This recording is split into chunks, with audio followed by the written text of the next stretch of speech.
Because it God. makes the most sense. Yeah. Hello. Uh, Hello, Hello, everybody. everybody. this talk would have gotten me so much revenue if OBS wasn't a bitch, but anyway. Alright, so apparently the pink horse girl is as pathetic as Cyan. Hello, know- everybody. Did you know that there are girl failure horses? Alright, we're gonna go here. Oh, that's the research folder. I'm gonna have to open a different one. There we go. Oh, that's boobs.wave. Now, Can't have them see that. for anybody tuning in, this is a potential idea, though I'm leaning heavily towards it for after Hunter the Road Trip, my current tabletop, I'm gonna be doing my own setting, and it's gonna be more of a sci-fi one, and I'm going to make some artwork, and we're gonna talk about some world building ideas I've had so far, and I'm just going to boot up all the clip files of everything I have drawn of it so far, and just kind of go over it, and we'll come up with some new doodles and some new ideas. In the meantime, Hmm. let me go to the. Oh God. Oh. I went to click the browser really quickly. It was just pitch black. I was like, oh God. Now, does this setting have horse girls and racing of them? If it did, I'd probably draw the horse girls like a little like fucked up. I thought you were gonna say like a reverse mermaid where the head is like the top part is horse but the bottom part is girl. I was also thinking about either that Like or BoJack Horseman. less of BoJack Horseman. It's like a human woman but the head of a horse. Like a woman who's like.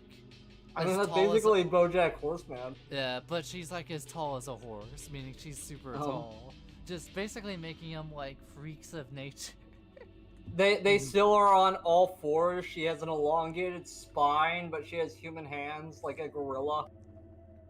I mean, Gorilla. that would actually be close to horse anatomy, considering they have fingers, and fingers are close, and horse legs are closer to fingers than they are human legs. They have the fucking they do the weird. You do the weird deer from Adventure Time.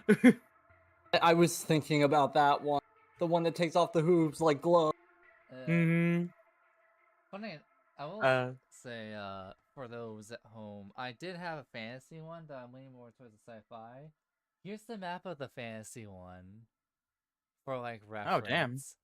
You got to work on that shit. God damn. Now here's the sci-fi one. And oh, look at you. Now you need one that's like the Holy Roman Empire, where it's like it just splits off into the worst type of border gore that you've ever seen.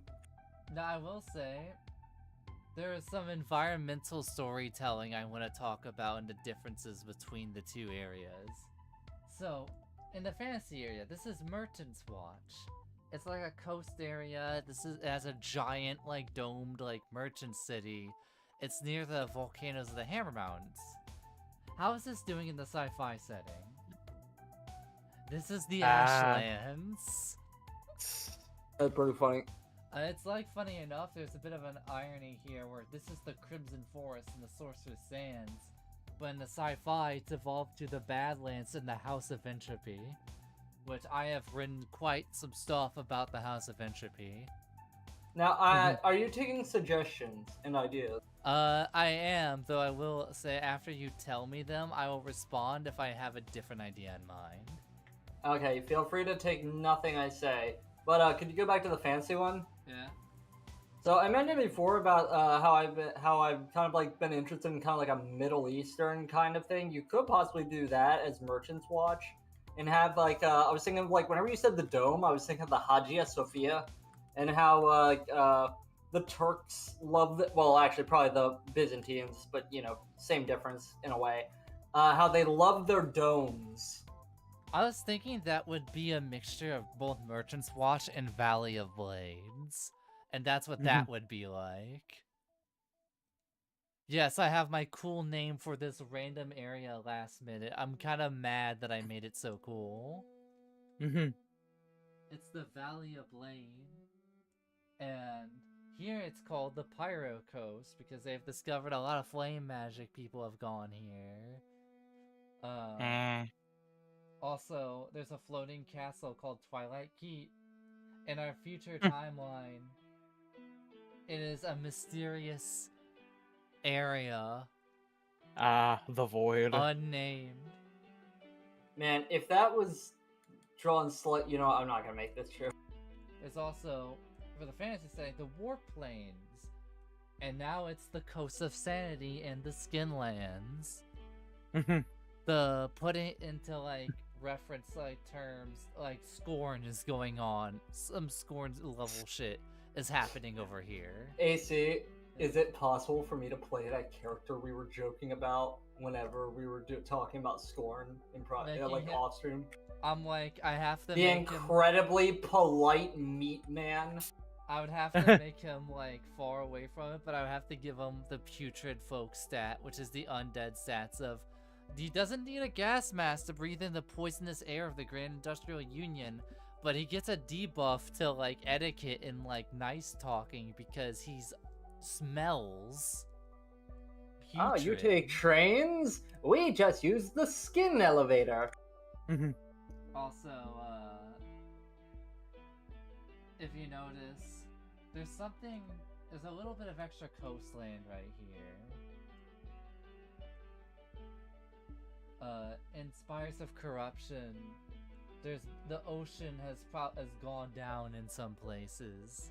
You keep talking about the coral wastes. You seem very proud of it.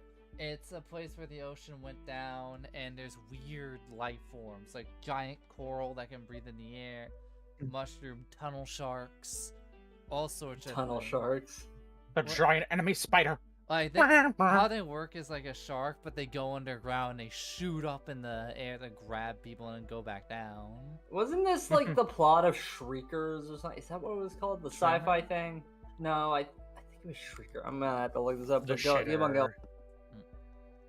And this is where people actively rebelling against the Grand Industrial Union go here. And kind of go on the outskirts and try to plan the fight back and whatnot. And plus the wildlife usually has soldiers from here overwhelmed sometimes. And so this island right here, usually if the water level was normal, it would just be like a normal like island.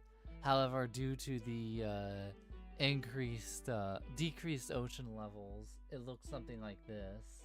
Bit of a rough sketch, but ooh. It is a giant, like, almost a tower, and they've made, like, an interior to it.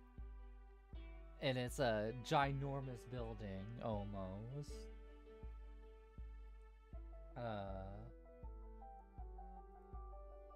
We'll get to you later. Anyway, and yeah. It's a pretty neat area. I imagine that a lot of their armor types would be inspired by, like, the bone mold. A mixture of some of the Kenshi armor, but, like, the bone mold from Morrowind, where it's the weird, like, bug Chitin armor with the robes on top. The Chitin. No, is it Chitin or Chitin? I've heard Chitin. I say Chitin. I'm gonna go with Chitin. Am I thinking about Tremors? I thought it was a different movie that I'm thinking of. So we got this whole like now there's an area where I'm like, oh, the fantasy setting having a Crimson Forest would be cool.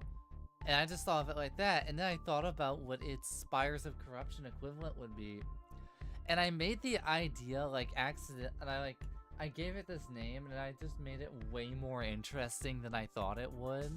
I would, so I ended up elaborating it on a bit more. This is the House of Entropy. What this is basically a mainly like a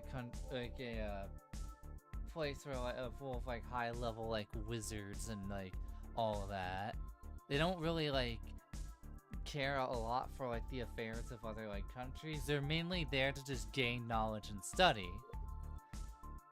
And it's like a giant, like almost like wizard area. It's to the point where like they don't really have weapons because they usually cast spells.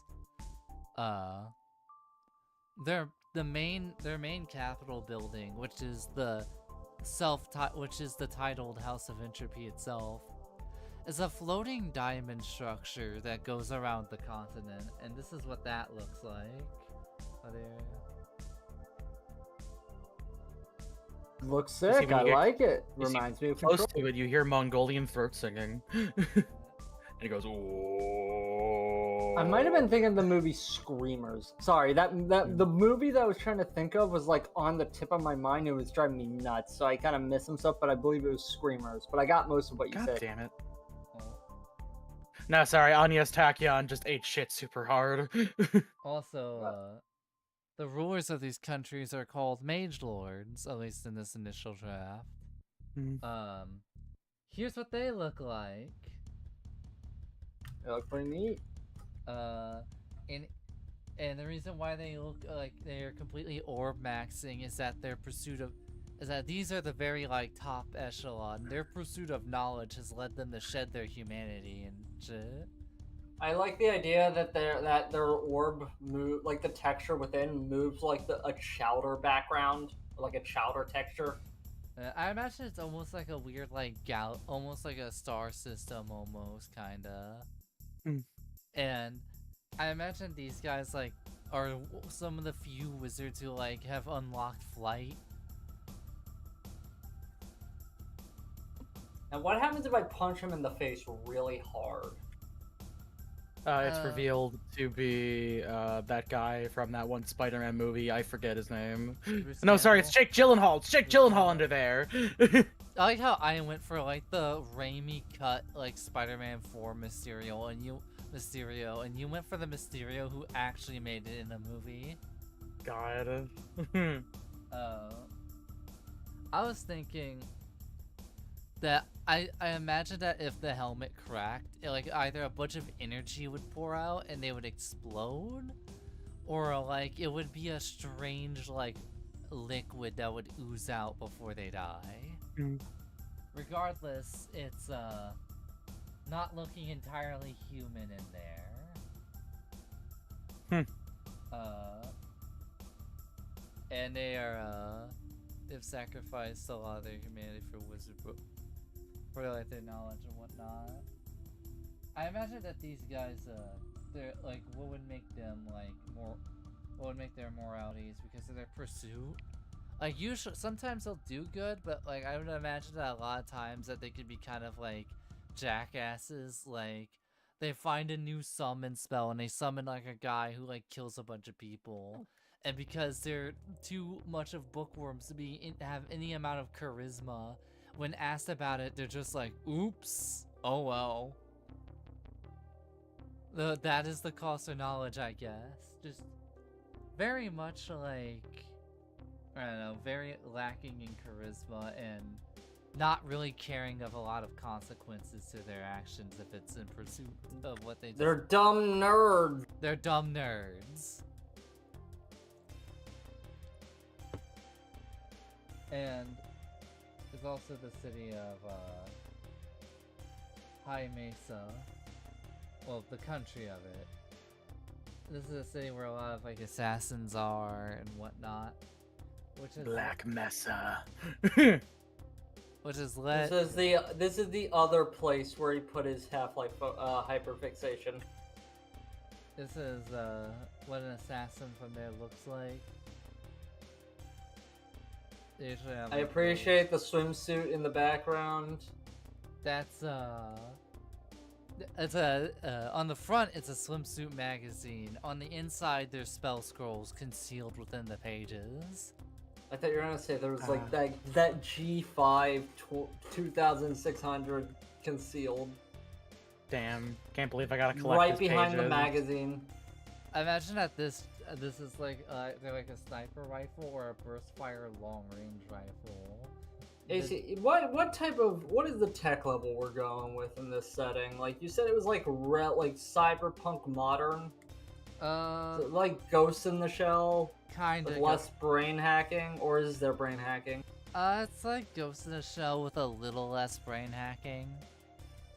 You see, if I look at somebody, can I tell them to kill themselves? Maybe with magic. Because you Yo, let's go! You described like the Half-Life 2 beta, like a beta setting, the one that was a lot darker and industrial, as like one of the big inspirations. But I wasn't sure, like, because that's probably like early 2000s level tech still. It's probably like it's probably some early 2000s tech. Well, I'm still figuring that out. I might do some high tech that's like aesthetically older, if that makes any sense. Like, they have some technology we don't have, but their computer monitors are way thicker than ours. This gun shoots behind walls. It's also powered by a cassette tape. There's also, and I will say that that everybody is, when it comes to guns, all of them are normal bullets. Except for the ones that come out of the Golden Spire Islands. The High Elves have figured out the secret to laser gun technology. And they will not share the secrets to making this with anybody else. They will sell the guns though. Yeah, let's go. They got funny bullets. And you appreciate the Floridia Isles. So the idea, before I get there, the idea behind the Golden Spire guns, it's like, they're the laser carbines, and that's just elven guns. Though they're a little bit rare because the High Elves charge exorbitant amounts for them. Now, your original name for this was Sludge Punk, but I'm not seeing a lot of sludge. Which is why I changed the name to Spires of Corruption. Yes, do you still have the sludge, or is it still very foresty? It's still there. The only reason why I made a lot of this foresty was, like, I mean, I know there's, like, countries that are, like, filled wall-to-wall with cities will still, like, look green from a distance. The smog. I was thinking maybe like either like the smog, or like having or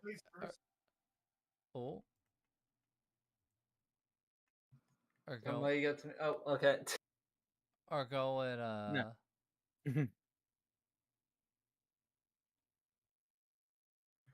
How polluted is this world?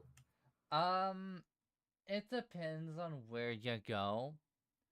I was under the impression like this was like a borderline post-apocalypse, like right before the like pollution got to apocalypse level. It's not looking too great, but like the coral, I'll say like the edges of the coral waste, and the Gold Spire Islands, I would say there's a couple places where you can breathe the air normally, but the area where you're like you can't go outside without a gas mask is like spreading out from the Industrial Union. Like it's starting to go into like the Hammer Mountains, Trader Peninsula, and even the Neon Highlands. Damn it, stop dumping sewage into my goddamn water. What are you gonna do about it? We got the bigger warships. The Grand Industrial is like, we have that, and we also have demon packs within the companies that run our area. What are you gonna do? Yeah, what are you gonna do, bitch? And the coral wastes are made of a bunch of people who either live there, wizards that were fleeing, or a bunch of people, civilians that are like, you know what? Maybe I will do something about this. The House of Entropy should probably be caring about that way more, but those guys cannot be bothered. In fact, they may or may not have been responsible for, over here. Whatever that is. Whatever that is. Also, man, AC, you're lucky that you added one extra tendril to that black spiral. Oh, I was looking really carefully. Okay, I was wondering how am I gonna make this joke because I instantly like started thinking about a swastika. Oh God. I was wondering why is it not? Oh, it's because there's a fifth. Because the AC that bottom left one, that is the one saving you. The bottom left. If you erase that one, this becomes a problem. I'm just imagining it's like that bear. It's like running up and it's like growling and it sees the line. It points at the people while backing away. I don't know this meme. SpongeBob. He's SpongeBob. I don't know it still. I forget this. I don't know if I've ever known this one. Let me post it in. It's when they go camping. There we go. Oh, the safety circle thing. It's an oval. You have to draw a circle. Yeah, the one that. What was that bear called again? Was it just Sea Bear? Yeah, it's a sea bear. I forgot about that. The scale marsh has had some skirmishes every now and then with North New Shadon. I think Shadon was how I say it. I thought that said Pink Korea. No, it says Pink Kaiga, which translates to Pink Coast. It looks like I wasn't too off though, given what that structure looks like. It's so when it comes to different areas, like based on real life equivalent, this is like the more like a city area, almost like a fantasy like city. This is almost like fantasy like Eastern Europe right here, and this is like fantasy Japan. If this is fantasy Eastern Europe and all that, fantasy Russia. I thought the skin lands were gonna be fantasy Japan. Damn.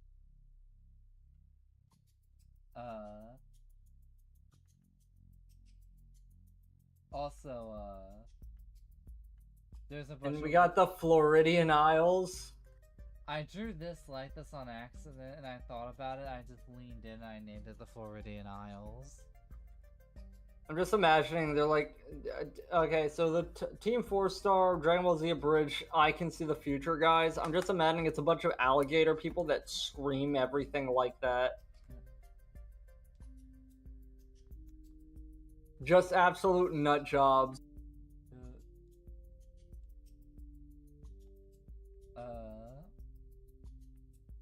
I guess the final thing I'll say about the world before I go into like designs for it is there's a boat, and I have a specific area I'm gonna put the boat, but it's gonna be where the players. Oh, I think you cut out. The mic, yeah, the mic thing. Mic wire, yeah.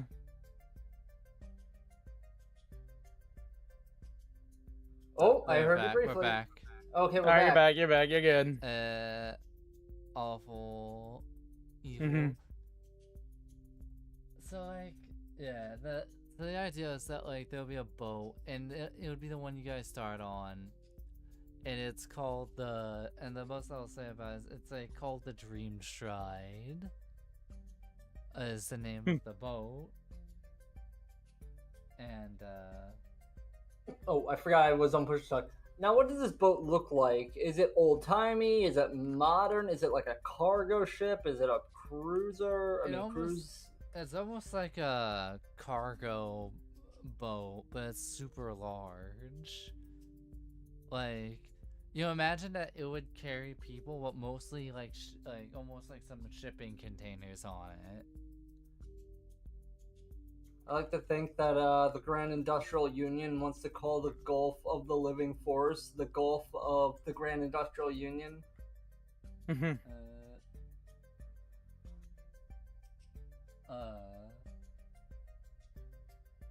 Now I have one question.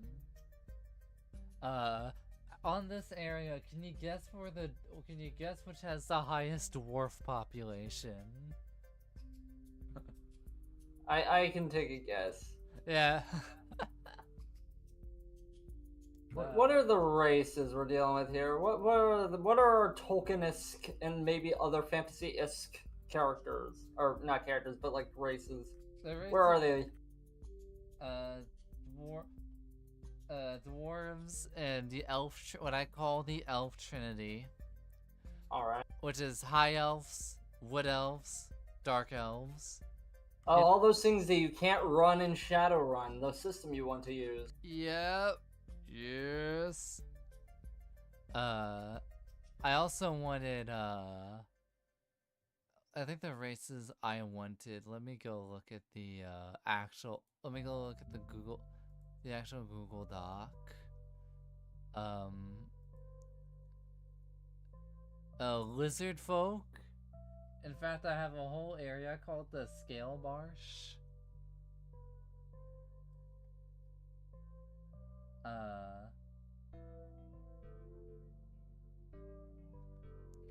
Undead, spore goblins.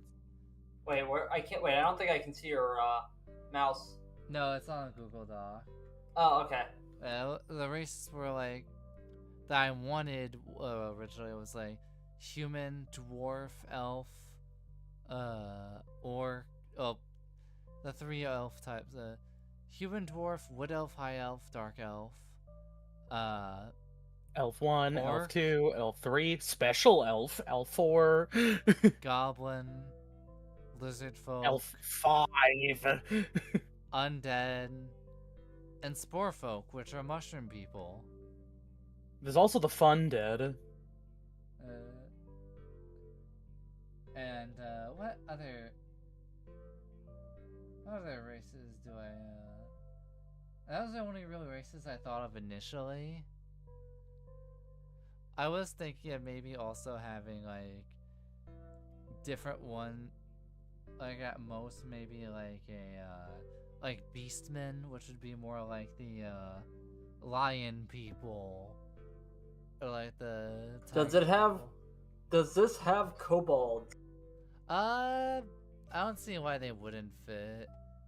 Like, But then again, if I do play a character, I might try the Skinland character that we kind of joked about whenever we were talking about the Scorn art book.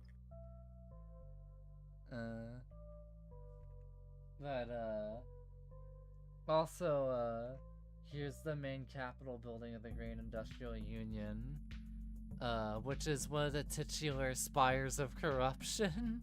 You know, okay. Wait, so are the spires on like 3 different parts of the map? No, the Spires of Corruption is referring to mainly the Grand Industrial Union, like, polluting everything, hence corrupting the earth. I was thinking, like, you could have, like, a different type of corruption. Like, you can have it at, like, 3 different superpowers. Like, capital superpowers, in each one having their own spire. Or maybe not even 3, maybe a bunch of them. Like, you know, you got the superpowers of the real world fucking everything up for everybody else. And so you can kind of do something like that. Maybe you can have one being pollution, representing pollution. One representing war. One representing greed. And just different types of corruption. You can do like a 7 deadly sins kind of thing. Spire of hubris. I might make the house of, if like, actually that does seem like a neat idea. If I do go with that, I might make the house of entropy like the hubris, or like something along the lines of like the blind pursuit of knowledge, or something like that. Yeah, like you don't have to have it inherently be like the 7 deadly sins. You could also do like the signs of the apocalypse, pestilence, war. What are the other ones? Famine. The Spire of Famine. You know, food decaying or getting stolen, raiders. What was the 4th one? Is it just death? I think it was just death. Hey, that could also be a theme. You could use them like themes in a with a more like a specific thing connected to it. You can think of it like a branch where it's like you have a theme, like the Spire being a theme, and then different parts of the story can branch out from that represent that theme. Like all the themes regarding around like pestilence, so like overcrowding, insects, uh, all sorts of things that could spread disease.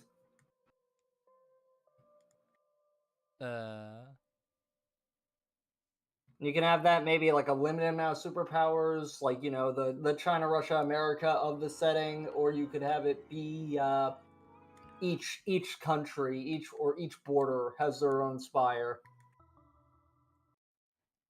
I'll say like not having each country have it, but probably limiting it to where like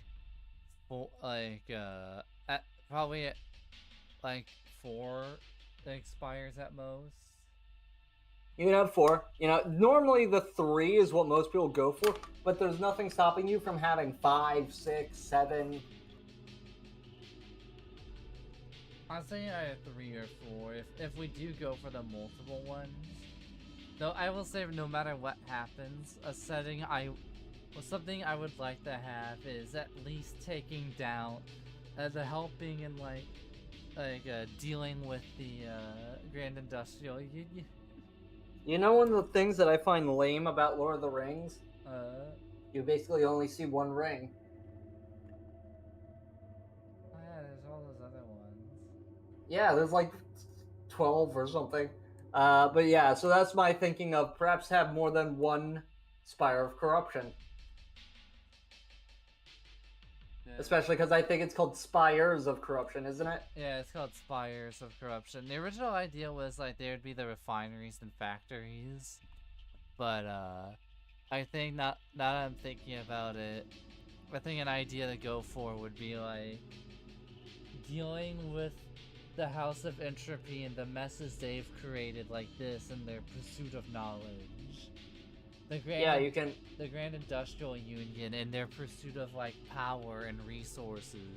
You could have like the pursuit of advancement, the pursuit of the future, and like doing all sorts of crimes against humanity in the process to elevate your technological status.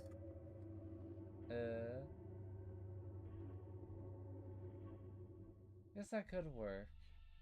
I'm thinking about the but I guess like my main thing is I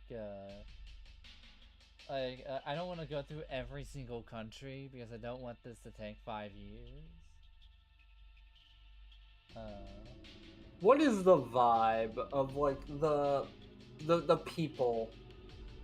Like, what are they wearing? What are they? What do they act like? You got any Jinro guys? If you cut out again.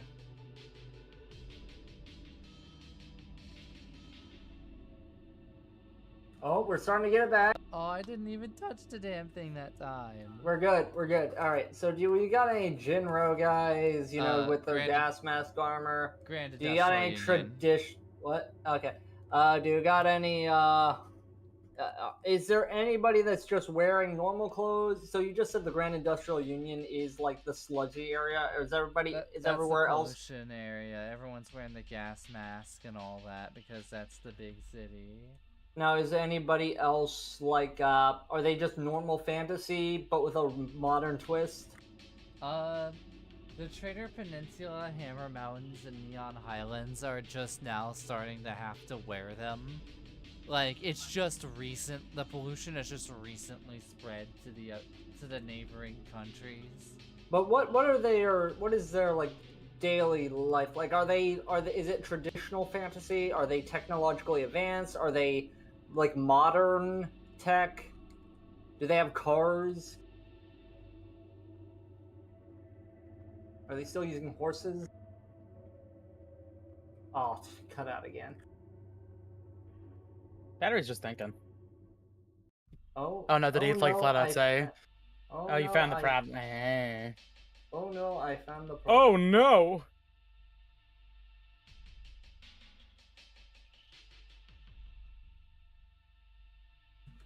Well, the fact that he said, oh no, he found the problem does not imply that the problem is getting solved, which worries me. Very true. It's like, oh no, I found a hole in this wall. I have nothing to fix it with. Alright. Alright, We're yeah. back? Yeah, we're back. Turns out there's the wire there's also the one that was next to the computer on the floor. And I'm like, so, were you using the wrong wire? no, I bumped it on the floor. Meow. I need to get that shit replaced. I thought you already had one coming. I still need to work on it. Keep forgetting. Need to get like Dad to go to a Best Buy or something. Anyway, so what is the tech level? Like, do the dwarves have cars? Do the people around the Grand Industrial Union, do they got cars? Are they wearing normal clothes or are they wearing traditional clothes? It depends city to city. I would say for the Grand Industrial Union, nobody has a car. There are although there's like very rarely, there are cars, they're very rarely used because most people use the tram system. But what about the people around the Grand Industrial Union? That's what I'm wondering about. What is their tech level? Where are they on the tech tree? It's like near fantasy modern, but some stuff is ahead of us and some stuff is behind us. Do they have horses pulling carriages, or do they have cars?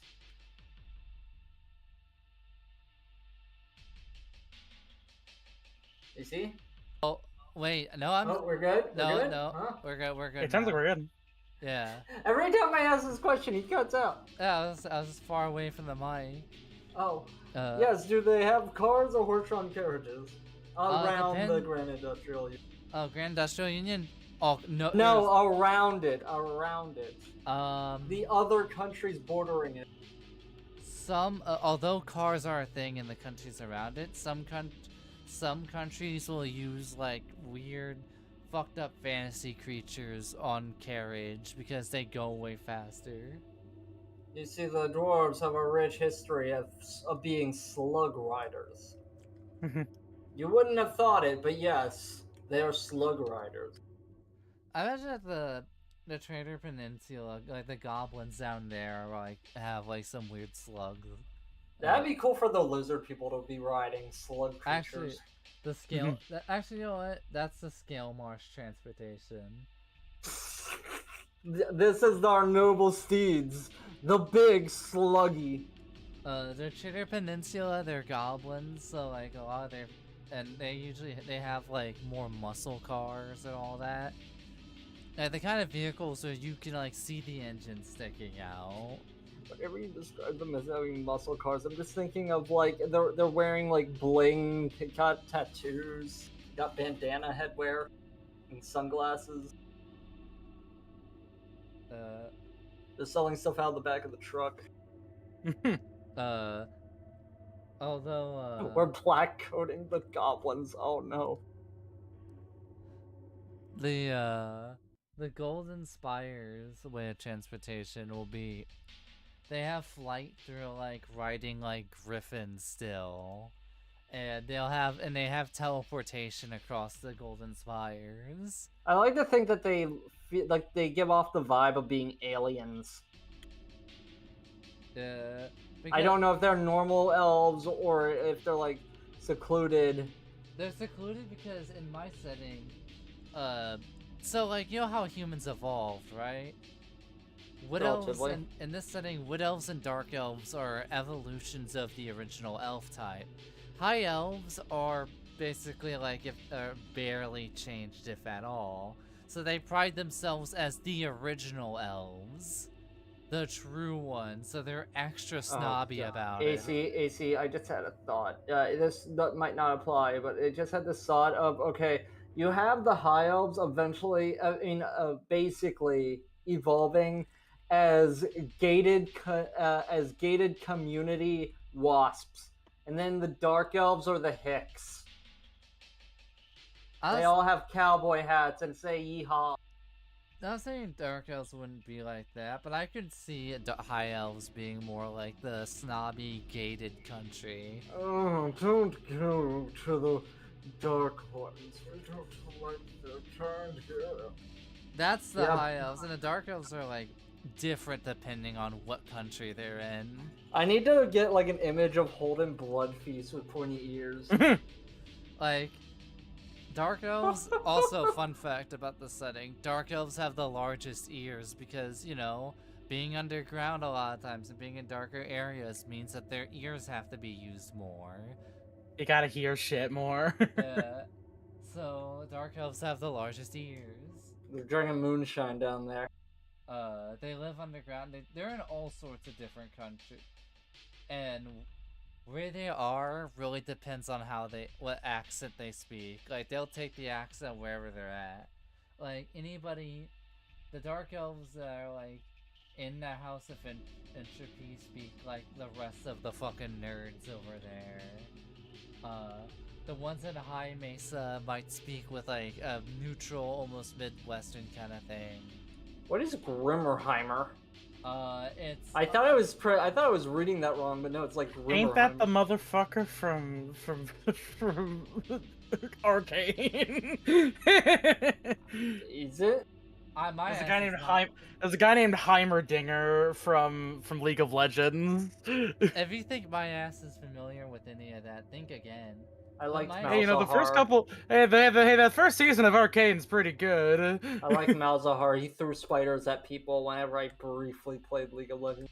My idea for this area is that the people from Hyperborea actually formed a country down south. Are they Viking? They're Is that a long ship next to the High Rock place? High Mesa? Is that a long ship? Yeah, what is that? It's like it's a building. It is a capital building built in the style of a long ship. That's actually kind of sick. That's a cool idea. A big boathouse. That's neat. Yeah. They really took their specialization seriously. Although I feel like you'll need some like a river and some streams leading down to the main ocean if you want them to be the Viking types. Yeah, but also Hyperborea, there's some weird shit going on, and even in this like slightly sci-fi setting, nobody can get a read on what's happening up there. I like to think that like as you go higher up, people just start getting taller. Then as you go south, they start getting smaller until you just have the fucking goblins. I hate that. Oh, hello, it's me. I hate that you said. I hate that you said that, Bone, because this was the Goblin area, and this is like the Viking area. That's why I thought of it. Oh god. That is why I explicitly thought of it. Although I like to think that the Florida Isles are crazy croc people. You talked about southern accent like dark elves. They would be Coral Waste inhabitants. See? The Coral Waste, everybody who has grown up and lived in the Coral Waste has a southern accent. Like, wait, was that something you already thought of? Or was that something you just saw now? Oh shit, is it cut out again? Oh, we're good, we're good. Oh, I think this thing's on the way out. I didn't even touch it that time. Yeah. Yeah, you might want to get somebody heading to a Best Buy. But yeah, the Coral Waste, everyone speaks with a southern accent down there, and various southern accents down there. Was this something that you thought of because of me, or you already thought of? I already thought of this. Okay, yeehaw everybody. You know, I've had a thought. So you know how the Warhammer orcs are like all super British? So there's also pirate orcs that do speak with a pirate accent. Which got me thinking it'd be really funny if there were cowboy orcs. For example, this guy. Yeehaw again.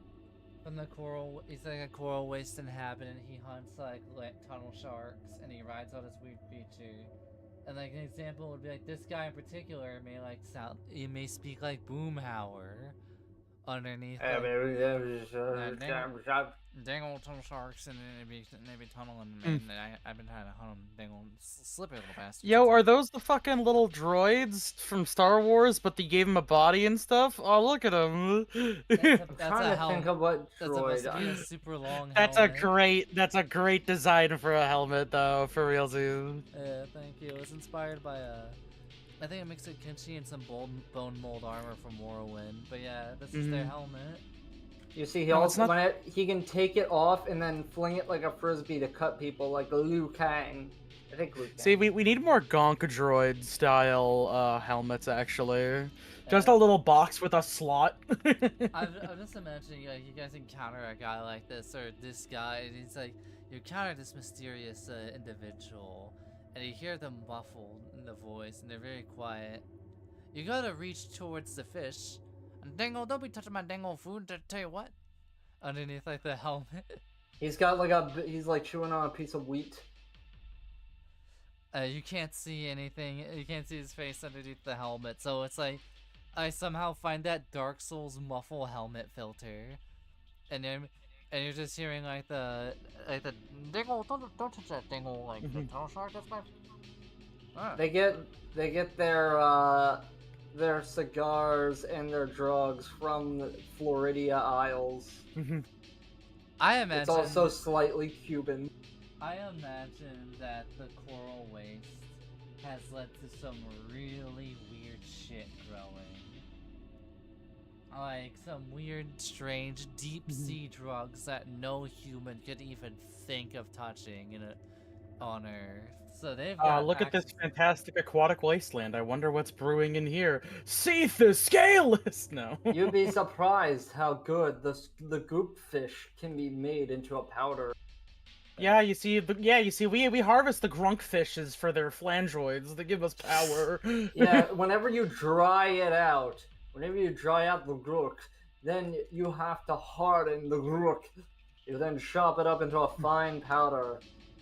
That's how I imagine. That's how I imagine. Like that would explain with a southern accent is how I would explain coral waste cooking. Oh yeah. Yeah. So first you get the and then you put it in the smurf, and then you get the. Now you want to take the gongfish. You want to take a little bit of tunnel shark. You want to cut them up. Now you're gonna take a little bit of blood skull coral, and you're gonna sprinkle it on there, and then you're gonna mix that all up. For a little bit of spice, I gotta take my extra sauce. I get straight from the magic kill zone. Now we just drink this out. We pour a little bit there, and we got some coral waste cooking. You need to throw something like out of pocket in like the middle of it, like just talk about. Then you put in a little milk from a male giant, and just keep on going. Yeah, thank you. I was trying to like think of something out of pocket. Alright, T-Job posting I sent you. Oh, sorry. Hold on a second.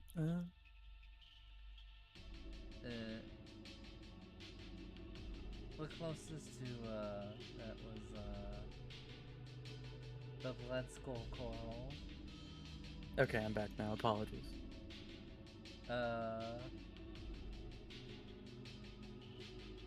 Yeah. I also imagine that there's a fair amount of like wizards in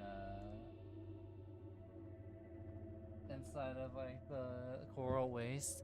They're not like House of Entropy where like they're willing to go so far as to give up their humanity and like look into all that, but they're up there. They're pretty powerful.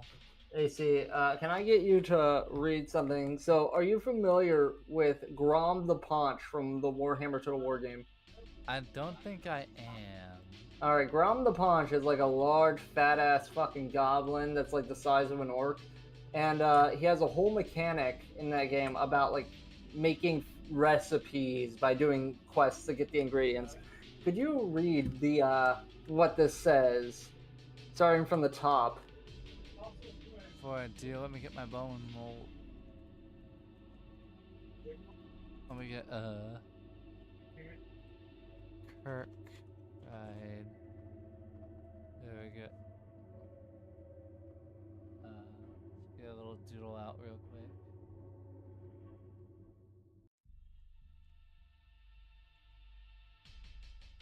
I also like to think that there's like a tiny bit of like Hylix inspiration for like the coral waste, like specifically. I feel like there's a little bit of Hylix in all of us. Seriously. No, but like being serious, like that game is so like distinct and creative, especially when you're kind of going for that like weird, fucked up flow. Like that's the kind of game you want to look at. But do you mind if you just get a read of what this says? Before I do, let me get the shoulder pad. Alright.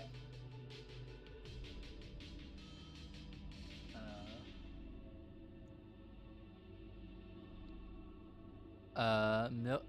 Yeah, me milk Centaur, sweet boy. We yours.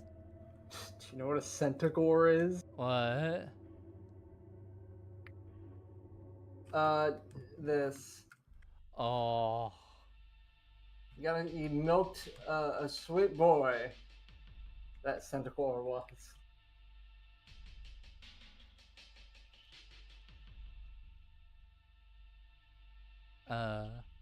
That's the dark elf delicacy right there. I like to imagine that like the coral waste are diverse and all that, but there is a significant dark elf population down there. You see, wait, I thought they were the dark elves. I thought that was their whole deal. No, the coral waste are people who fled the Industrial Union, or eco-terrorists that are trying to find ways to take the Industrial Union down. And that's how they were at first, but then various people came there and were born. So the coral waste is a mixture of all sorts of races. You see, they love specific immigrants. They're not really. I would say the coral. You know what? No, this joke doesn't work. I was thinking America, but then I thought, no, that doesn't work. Yeah, this is like Tortuga, probably. Like the people in the coral waste are the last people to have like racism issues. You know, you would think that about a diverse country, but you never. But I don't know.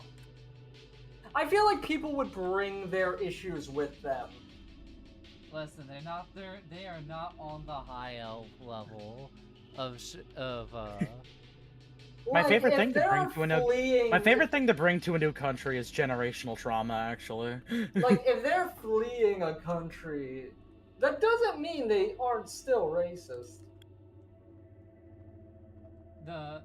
They could be fleeing the country along with those people they hate over there also fleeing the country that they then meet, and then things go bad. The coral waste initially having like a get along, don't be racist, or we're just going to mow you down when you sleep kind of sign. Except those people get special treatment. The coral waste would not do that. See, now the real question is, do you, devious white boy, want to be the guy to bring up race issues in your tabletop campaign? I probably would. Only for that. I don't know if I want you to be the one to do that. I would do lots of research. That's why I don't GM. I would do so much research on a topic, and I don't have the time for that. I would go through hours of books. It's not that I wouldn't do it because of any sort of reason involving I couldn't. It's because it would take me a lot of time, and that's why I wouldn't do it. You know, I think my favorite one of those is when you decide to invent race issues in a setting where you were like, there's no race issues, or at least create an analogy for. Oh yeah, I'm gonna be the instigator of the race issues. Let's go. No, like, or you just create create an analogy for it by accident. I kind of did that with B's character, funny enough, in D&D. Did she take it well? No, actually, yeah, no, she liked it. And for the record, no, it wasn't about being black or not. It was more just like, oh, well, you see, historically, the Vieira that have white hair and red eyes have been perceived as some kind of malicious, evil threat, and that bad luck follows in their wake. And as it turns out, that's because there's an evil ongoing background curse type thing that, like, feeds on basically wayward souls that wander into the woods, and then they become a thing called the Jackalope. You see, this is what I do. I play a character that's like, I love everybody except those fucking glip-glops. But the thing is, the glip-glops are not a real thing. My character's just fucking with people until he encounters a group called the glip-glops, and it becomes very awkward. I probably didn't do that good of a job of explaining that really quickly. It would take a lot more context. I would imagine so. I will say when it comes to that, I'm like, it's like when it comes to racism, I'm like, it's not that I wouldn't do it, it's that it wouldn't be in the coral waste. Like, that is a... That's the last place. I'm gonna teach people racism in the coral waste. They are going I to... will be chaotically evil. I'm going to start my revolution. They will have you fucking shot in the town square by I'm going to foment dissent. I'm going to lie my fucking ass off about how the Glipglops secretly want you to live a worse life. That's why you aren't happy. We need to take it to the Glipglop-loving aristocracy. It reminds me of the whole fucking deal with like the pirate cove in my old setting, where like the where like everybody was free to do whatever they wanted to the point where there is a completely voluntary polycule that the captain of the pirate crew had, and a lot of people actually joined and liked it. I was thinking for a second you meant like wait, are you talking about a pirate ship or island? No, like a little pirate cove hidden inside of a portion of the map, basically. Okay, I was thinking you were talking about like a whole island society, and it got me thinking... it's a little island society, yeah, actually. And I'm just thinking like that would probably turn into a libertarian dystopia as people accrue money and start to hire goons. No, I mean it's more just kind of like. So that specific location's actually called that specific location was part of the world called the Ungoverned Lands, because the larger country that it was a part of is so big and their forces were spread like so thin due to the ongoing stupid war that they were having. They were just like, you guys can just have it. So there's just like a huge chunk of land that nobody has any control over. So there's like two self-governed locations, and one's the pirate crew, and the other is like a nice like, little tiered city that was really cool. Except for the part where I didn't think about the fact that there's like a giant like Millennium Tower style Yakuza building in the middle of this like kind of like middle of the road sci-fi fantasy location, because I needed a place for Joshi's like next story bit to be. Also, I actually was thinking about like playing as a fantasy character that was like a Middle Eastern inspired kobold. So I've been looking into like Middle Eastern history. This is just an idea that just started, and I was asking the cyberpunk subreddit what the if there's any like Middle Eastern cyberpunk settings. There's a shocking lack of them, but I did get a recommendation for something called When Gravity Fails, and that book seems cool. A novel by George Alec Effinger. Also, I'll be real with you, I don't think that that's particularly surprising. Mainly, not because of any, like, nefarious reasons. It's always Japanese or Chinese. Yeah, like, it's a very untapped setting, and Cyberpunk as a setting is rooted pretty heavily in, like, what you would describe as Asian mysticism. So that's a big reason why that kind of stuff is the case. I think, part of it's also because of, at the time that it was, like, at Neuromancer was being made, was because, they thought that that Japan was about to, like, take over the manufacturing complex away from, like, American car manufacturers. Huh. Well, I thought that was actually the reason why, I believe Ridley Scott decided to, like, lean more into those aesthetics. Because I imagine it came out around the same time. Yeah, makes sense. Like with Blade Runner and Alien specifically. Yeah, like it was a big thing like that Japan was and like Asia was the future whenever it came to the tech and industrial center. I always think it's funny how like despite the fact that it's named after the also apologies AC, I'll let you get back to your story in a second. But I always think it's kind of funny how like one of the core parts of Cyberpunk is like the Cyberpunk the franchise rather than the yes, a necessary distinction between the genre and the IP. Yeah, is that like cyberpunk is like fundamentally rooted in like what you would kind of describe as like a lot of like the ability to kind of like self-express, and like that's still like that kind of like mysticism stuff as well, or like Asian exoticism and that kind of stuff. But the thing that kind of strikes me as rather funny is that like one of the core elements of both like the original and I guess technically the sequel, because of how it works, is that it's more about anti-corporate colonialism, and it's that, guys, it's a problem that Japan is so involved in America. We should do something about that, says the guy with a band called Samurai. Oh, is that like a part of like the lore? I mean, it's like part of the implication, because it's like Johnny Silverhand's big like knock against Arasaka isn't just that. It's like well, actually, it isn't quite just that. Like, Arasaka is like I a thought it was big, just like, control. I wasn't aware if it had anything. well, no, to yeah, do it's about control. Like, he talks very directly about like how he's seen corporations like strip farmers of water and their land, and how it's like it's corporate colonialism and it's taking over, and we have to put a stop to that somehow. But I just can't. As well. I just can't get over the fucking fact that it's like, no, yeah, that's why I named my American punk rock band Samurai. It's a good name. Like, I'm not surprised. I mean, Japan is also it must be at that time a very dominant culture. Mhm. And so, just like how America is a very strong culture in foreign cultures, it would make sense for America to adopt that foreign culture in a very dominant kind of way. I mean, I guess because of like how he perceives it as a war, I'm almost kind of imagining it where it's like, guys, these Germans during World War II fucking suck. That's why I'm making my anti-German establishment song, American punk rock band called Das Gut. I mean, you probably would if it was that popular. Like, look at the Wolfenstein. Forget if I think it was the first new Wolfenstein. Like, they have a whole thing where they're playing like German like pop bands or whatever.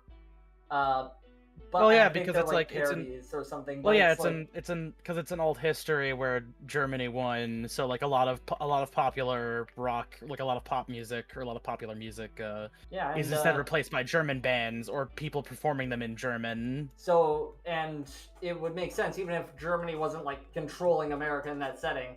If Germany just became the dominant like cultural force, it would probably be a similar circumstance where even if you hated, then you would still probably take. Well, no, but like Arasaka isn't like the dominant culture.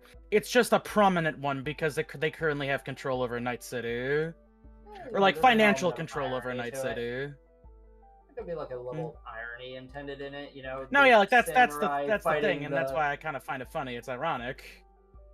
Yeah, it might be like an intentional irony, kind of like a poetic thing. Mm-hmm. Anyway, AC, talk about your thing. How's it looking? This looks cool. Are those like filters under the helmet? There's supposed to be like a gas mask of sorts to kind of help him prep through more toxic areas closer to the Industrial Union. Now, do these elves and humans and dwarves and orcs or whatever, do they have anything that diverges from the traditional fantasy depiction, or are they the traditional fantasy depiction? Elves usually, I would say, visually are human. I would say the only thing is that like when it comes to orcs, there are different variations, but also orcs are also kind of like an evolutionary from the main, or another evolutionary branch point from the original elf type. Because I made a suggestion of like in one of the art concepts I sent you, like maybe having them look kind of Quasimodo-like, maybe give them a bit of like a deformed face. If you wanted to go with a different type of orc look, because you know you don't feel free, you have to do it. One of the other ideas was, what if they are shorter than the average human but taller than a dwarf, like an almost between, but they're very wide. I was thinking having like a rival. There's the only thing for like when it comes to like race, when it comes to racism, is racial tension, is that'd be unique to setting is dwarves and orcs specifically will fight each other. Though, although they will constantly fight each other and beat each other up, dwarves have more respect for orcs than they do like elves. Because they're like, at least the orc is willing to engage me in a bar fight. Okay, but like, you think you're not gonna do like any differences biologically to make them like look different? Which is fine. I'm just curious. Maybe if you had any ideas. I might do the height thing, but I will say one of my original like proof of concept character things is for an orc engineer character for the setting. And when I look at it, it's the most traditional orc-looking orc ever. I will go with what you feel. Like yep, that is definitely an orc. That is that is Piccolo. I like the idea that like an elf just goes like debate me, and then a dwarf just shoots them in the head and just kind of calls it a day. I imagine that like a dwarf would just walk up, stare at him for a few minutes, and like jump up and deck him. Like dwarves, although they have like a rivalry with orcs, they're like, at least those guys will like brawl us in the streets. See, now those guys will just fight me outright. I at least have respect for them for that. With the fucking elves will just try to will hem and they'll haw and they'll bring up their good points and convictions and then shoot them in the head. That's fine. That's kind of how dwarves view things. Like in fact, Hammer Mountains has formed a like a significant orc population because like the closer they live, the closer they have for like fights to break out. So it's almost one of those things where I think welcome them to be nearby because they can fight more often. So here's the question: when you say like fighting, is it like fighting and killing, or is it kind of like almost like good sport? Like hell yeah, let's do some Blood Bowl. It evolved to good sport. It started off with killing, but over the years, it has recently gone to good sports. Like, so it's almost just kind of, it's like it evolved from like the guys just fighting each other because they hated each other to like, you know, you guys are all right actually. Let's just still beat the shit out of each other though. That's kind of what the dwarves and orcs have going on. Now the fucking elves, dwarves still hate the elves as much as they always have. Don't like them, simple as. Don't like them. Like, if you see like if an orc like sees like a dwarf, their immediate response is to grunt, walk up, and like maybe arm wrestle or punch each other. So question, what is the conflict like in terms of geopolitical conflict of these different borders? Is there an active war going on between anybody? Are there any insurgencies? Oh, funny you... Civil wars? Okay, so here's the thing. The Coral Waste is part of like a eco-terrorist kind of like semi-like rebellion against the Grand Industrial Union.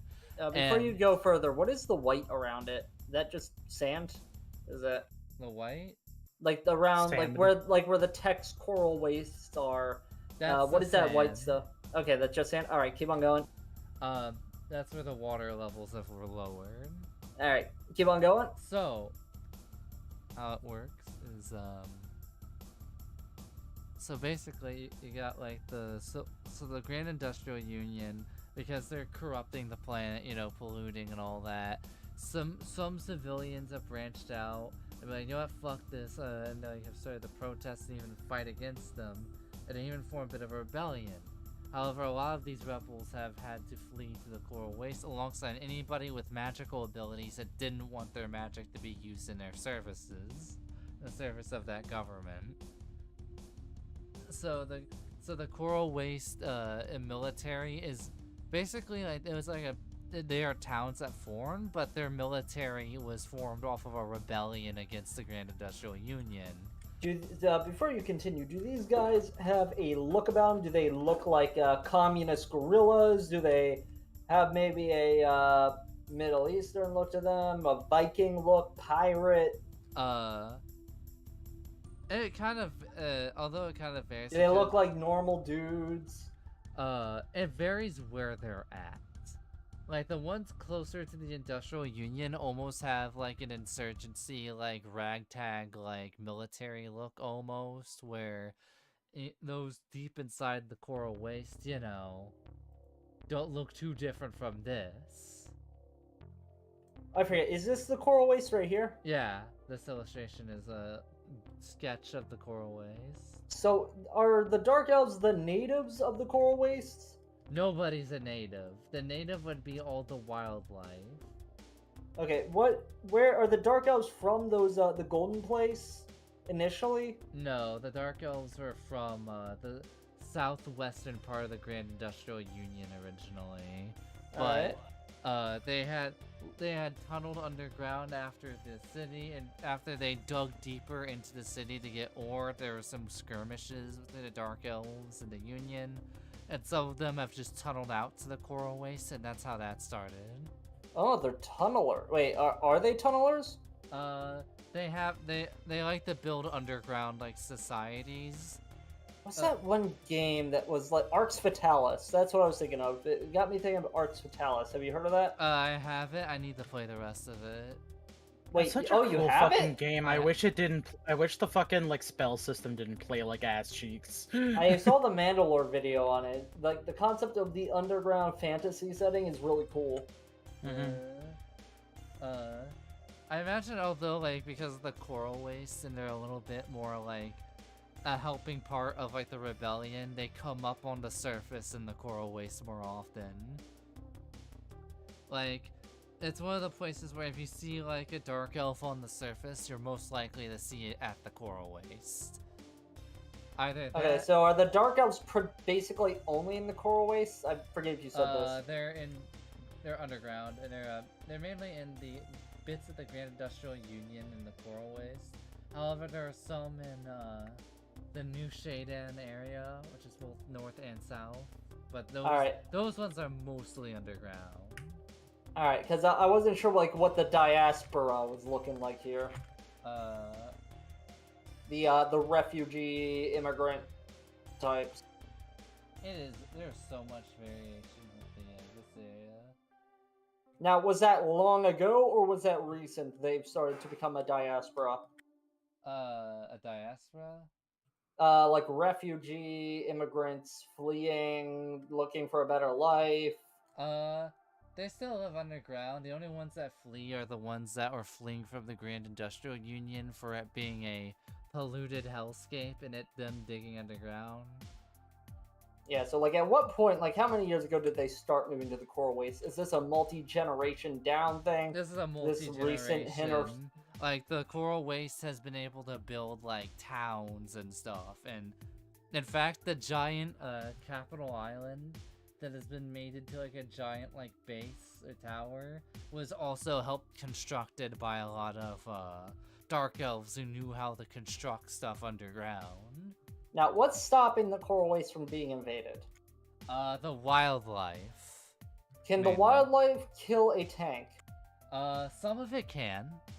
Because I assume that the Grand Industrial Union has tanks. I imagine, like, they'll have, like, tanks and APCs, but, like, But I imagine that, like, the wildlife is intensive, that it can even be the point where some will flip over, like, tanks and shit.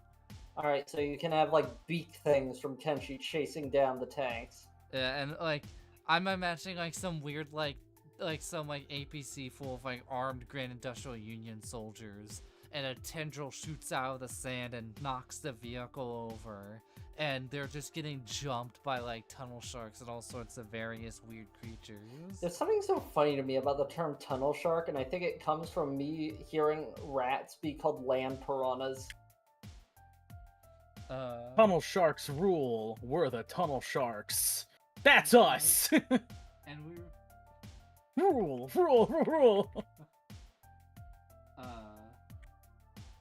So, AC, are there aircraft? Helicopters, planes. Planes, trains, and automobiles. They're in rougher states, but they do exist. They're not like they're not like to the point where we're at right now, but like they are like there's like some rougher helicopters and some like planes and all that. Although, some places will use different sorts of flying. For example, the House of Entropy, their entire capital flies. Like that's what that floating diamond is. That's the capital of the House of Entropy. Do we have Zeppelins? That's the most common form of flight. Or Zeppelins.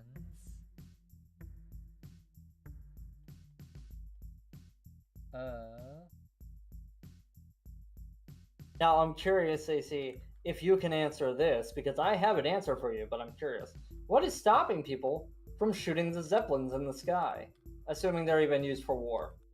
A lot of them are passengers, and when it comes to war, a lot of people tend to use a lot more magical inclined kind of things. And because oh, go ahead. And if there are Zeppelins, they probably have like they probably have a magic ward that gives them a little bit of shielding before like they can be shot themselves. So the real reason why Zeppelins cease being used in war is, why for a while Zeppelins could be used in war is because they were too high to hit. Bullets couldn't reach until they could. But that's also good. That also worked. Yeah. Also, no Zeppelin can enter the House of Entropy like hostilely because they could just shoot like a beam from the capital. So it's like we're getting our war Zeppelin in, and it's just like a giant beam of magic goes through the ward and destroys it.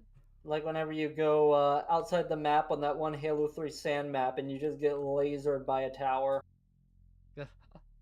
I imagine if anybody's like seen the Souls games in Elden Ring, like a scale comparison, it's like you're flying your Zeppelin and the capital just shoots out like a little comet as you're at your airship and just annihilates it. Oh yeah, this is happening. What the fuck? Now, are there any other wars going on outside of a single insurgency? Have we achieved almost world peace? Here's the thing. At this current juncture, nobody has had, like... the only wars that have broken out is that there are mild skirmishes between South and North Shadan. Actually, no, North Shadan and the Scale Marsh have some skirmishes. And that's the really only, like, actual war. A lot of the violence and political violence is more of like within their own countries. People killing each other so they can get a higher rank. Ah, I see. And a lot of times if they want to do that, they come here to pick out an assassin to take out their, because the High Mesa is also like a country that hosts many like of the most renowned assassins and shit. I can't believe that the history behind the Rotland missile crisis between the Grand Industrial Union and the Pink Lands. I would say the Rotlands is the heaviest like casualty of the Grand Industrial Union because what was that in Fantasy Times? The Thunder Isles. There's a volcano, a snow part, a pink forest, a normal forest. It was like a super diverse island, which was really puzzling. Diverse, like biologically, or just diverse in people? Biologically, like okay. Like there's different biomes on a tiny landmass, and it has. So I thought you said a snow park, and I thought, wow, it was a nice place. And they had like one thing they did have was a magical ore, or a magical mineral that could be harvested for energy, and they had a very high concentration of it. So that's where you get the mithril. Yeah, this is why today in the sci-fi setting, it is the Rotlands. I just had this thought of mithril like being used like copper wires. Wow, this is a really good semiconductor. So the Grand Industrial Union, they pollute it, But also, imagine like they polluted to where the Grand Industrial Union is now years ago, where you need a gas mask to breathe, and then they also somehow Chernobyl the damn thing, where one of the factories went wrong, and there was like a skirmish in there, and then like it just Chernobyl the whole islands, which is why it's called the Rotlands. Seems appropriate. Just Rot Boys doing what Rot Boys do. There's horrible times to be had there. What is the most Just- prosperous land that is like nice to live in, relatively? Living, I would say. That's like a living- public area, like not like a closed off cult or anything. Either the living, not closed off, probably, Corville. Nobody hates Corville. Corville is nice. Corville's like a nice area. If you're talking about areas that are a little more, like, technologically behind, I would say technically the nicest place to live in would be the Living Forest. Yeah, I'm talking about like quality of life more so. But if you want, like, some more technological stuff and you're, like, nice to live in, then you go to Corville. Nothing really happens there. Alright, so what's their immigration policy? Yeah, I'm joking. Corville, it's like, nothing's happening there. There's, like, they border the High Elf, like, Golden Spires, but, like, they're generally chill. Like, the most they have to worry about was, like, every now and then they kind of have to tell the Golden Spire, like, the High Elf country to fuck off when they think about, like, taking a little bit of the land. Wait, sorry, who's talking about taking land? Is it the elves taking land, or is... The High Elves thought about it at one time, but then they were like, you know what, we're just gonna go isolationist, we don't need any more. Now, is there any sort of imperialism, colonialism? Is there any sort of expansionism where, like, one of the guys here wants to take that place over there? The Grand Industrial Union is planning to take the Hammer Mountains and the Badlands, but also When was the last time they went to war, though? The last time they went to war was a while ago. Like, if you give me an idea, do you see how this fancy area, this is split up into different countries? Oh, are Kinda. those countries? It just looks like river. Okay, well, I can see the border. Yeah. This right here was what the Grand Industrial Union started off in. Alright. And So we got the Aldmeri Dominion down there. and they grew to, and these guys joined forces, and they just kind of like started like doing some wars here, and eventually, after those wars, they formed to be that entire chunk. Okay, so I'm mainly wondering if they have veterans of a prior war to fight in the new wars to come, or if nobody has done war before. There are some veterans of the last war. However, when it comes to how prepared the Grand Industrial Union is for war, there's like a very few. The veterans are very old. However, the training regimen they do for their military puts them through very, very like violent like simulations. Yeah, like And- I'm wondering like what's like the China to Russia to America scale here in terms of how much war is going on, or how many veterans they got. Because like China's not done like a hot war in forever. I would say this is at a point where I would say the last hot war was like probably like 40 years ago. All right, that's a good time. That's a good time frame. The Grand Industrial Union obviously involved. They wanted to expand a bit. You know, somebody decided to start getting ambitious again. And the Neon Highlands agreed to like be a part of them, And although they are separate countries technically, they're still working with each other. They were going to take Hammer Mountains originally, but one, a lot of the dwarves had backing from the Badlands, and two, when they went to go invade, the second Hammer Mountain erupted, and it really fucked with the outside forces who hadn't really dealt with that before. I kind of want to try making this a world box. It's a like one of those idle games, IDLE, not idle, where you like just plop down little fantasy dudes on a map, and you can change the terrain. You can make an area hot, have sand, be cold, stuff like that. I guess that also involved in the last war was Sheo Brill. It was named after an elf founder, though the population is mainly human. They were involved in the war because because although in the setting this is seen as mere conspiracy, they hired basically a bunch of assassins to go do some killing in a bunch of governments, and they succeeded.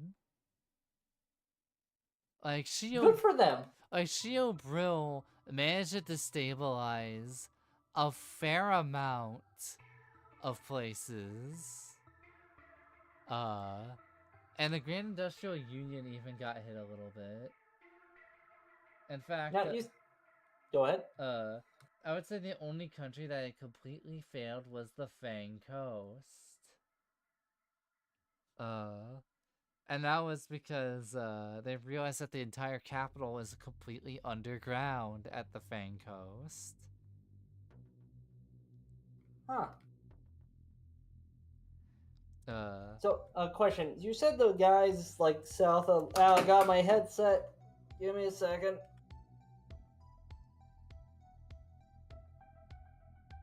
Alright, so you said the guys under Hyperborea were like Viking dudes, right? Grimaheimer? Yeah, they're Viking, but they... Alright, now do they actually raid, or are they just Norse aesthetic? They do have some modern technology. They do try the raid, but they don't have good luck because look, their borders are also like to their right is High Mesa, a place renowned for its like assassins. So it's like No. And also there's New Ogor, which is the like one of the original origin points for orcs. So now, should I assume that there's like rivers and lakes inside of Grimheimer? Yeah. Grimheimer? Okay, because otherwise, no, it's otherwise landlocked. Because then the boat culture I don't think would take off. I imagine that like Grimmerheimer's main beef is that like them and New Ogor might have skirmishes every now and then. And they... Now do they... Oh, go ahead. And they tried to have a skirmish with High Mesa, but the moment they invaded like a town from High Mesa, a lot of their high councilmen died from mysterious circumstances, and the High Mesa's like, "Are you sure about this?" Now, do they still use longships, or is it like cargo ship, like modern battleship, relatively maybe smaller? Grimmerheimer started off with longships, but because Grimmerheimer's not in Hyperborea, they've adopted to the more modern technology that they've gotten from their invaded. So they got like battleships? Yeah, they do have Grimmerheimer does battleships. Hyperborea just doesn't. I assume that people don't really live there, outside of a few freaks.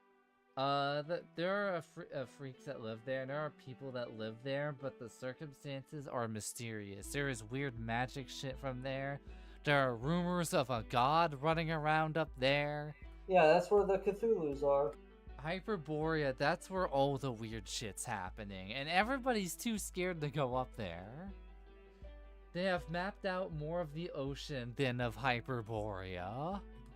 Are there people in Skinland? I assume there's people of the skin in Skinland. There are freaks running around in Skinland. Now, you described it as Scorn. Is it just Scorn? It's a lot of scorn. All right, we got Geiger, we got Beksinski up there. Yeah, They're hanging out. Basinski's up there. They did learn a little bit of magic because the House of Entropy was studying them when they became a thing. What was Skinland in the fantasy setting, in the old setting, the old world? It was the Warp Planes. What is the warp in this setting? It's called the Warp Planes because strange, mysterious portals would just be all over this country area, and nobody knows where they went. I see. And they're dropping all sorts of mysterious stuff. There are Until they dropped in the cool guys. And they dropped in the cool guys, but it was rumored that right before the Skinlands was a thing, that it dropped in a strange cargo boat, and it just warps in and out of some places. Also,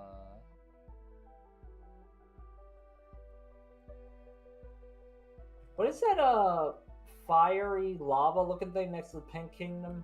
the Fall Lands. Yeah, what is that? It's like the vegetation's constantly in autumn, but also there's like this place was like full of like some magic, but also this is it rumored to be the origin point of a mythological origin point of a myth called vampires. Although many people will say that those were hoaxes and that no such things were in the Fall Lands. I see. It's like how the Fang Coast has an underground capital and has had the same Baron for thousands of years. But he's just like that. He's not a vampire, guys. Do people trade with the Skinlands? Do people go to the Skinlands? People try to avoid them if they can, but they'll trade every now and then for their technology. Are these just Cronenberg guns, or then? They're just like weird Cronenberg guys. They're Cronenberg guns, but they're also some like flesh weapon. Yeah, the Tyrannid guns. Yeah. Have you seen a Tyrannid gun? I think I have actually. It's really silly that the Tyranids have actual guns with triggers. They shoot like little like parasite monsters, but it's still really funny that they are just guns with triggers and all. Up the south down here is the Arctic. It's just like a snowy Arctic, you know. It's not. There's some military bases from the Grand Industrial Union that's down there from the last war that happened. And they maintain some like stuff, but there's not as much going on down there other than like there's some minerals, resources, and maybe and they're active, and maybe rumors of a boat that being called the Dream Stride, which was something that they discovered during the last war, but it vanished, and they have been constantly trying to look for it. In fact, even the rebels... Wait, who is they? The Grand Industrial Union. Oh, okay. Even the people in the Coral Waste, the rebels are trying to get to this dream... If they can find the Dream Stride, get to it before the Union can.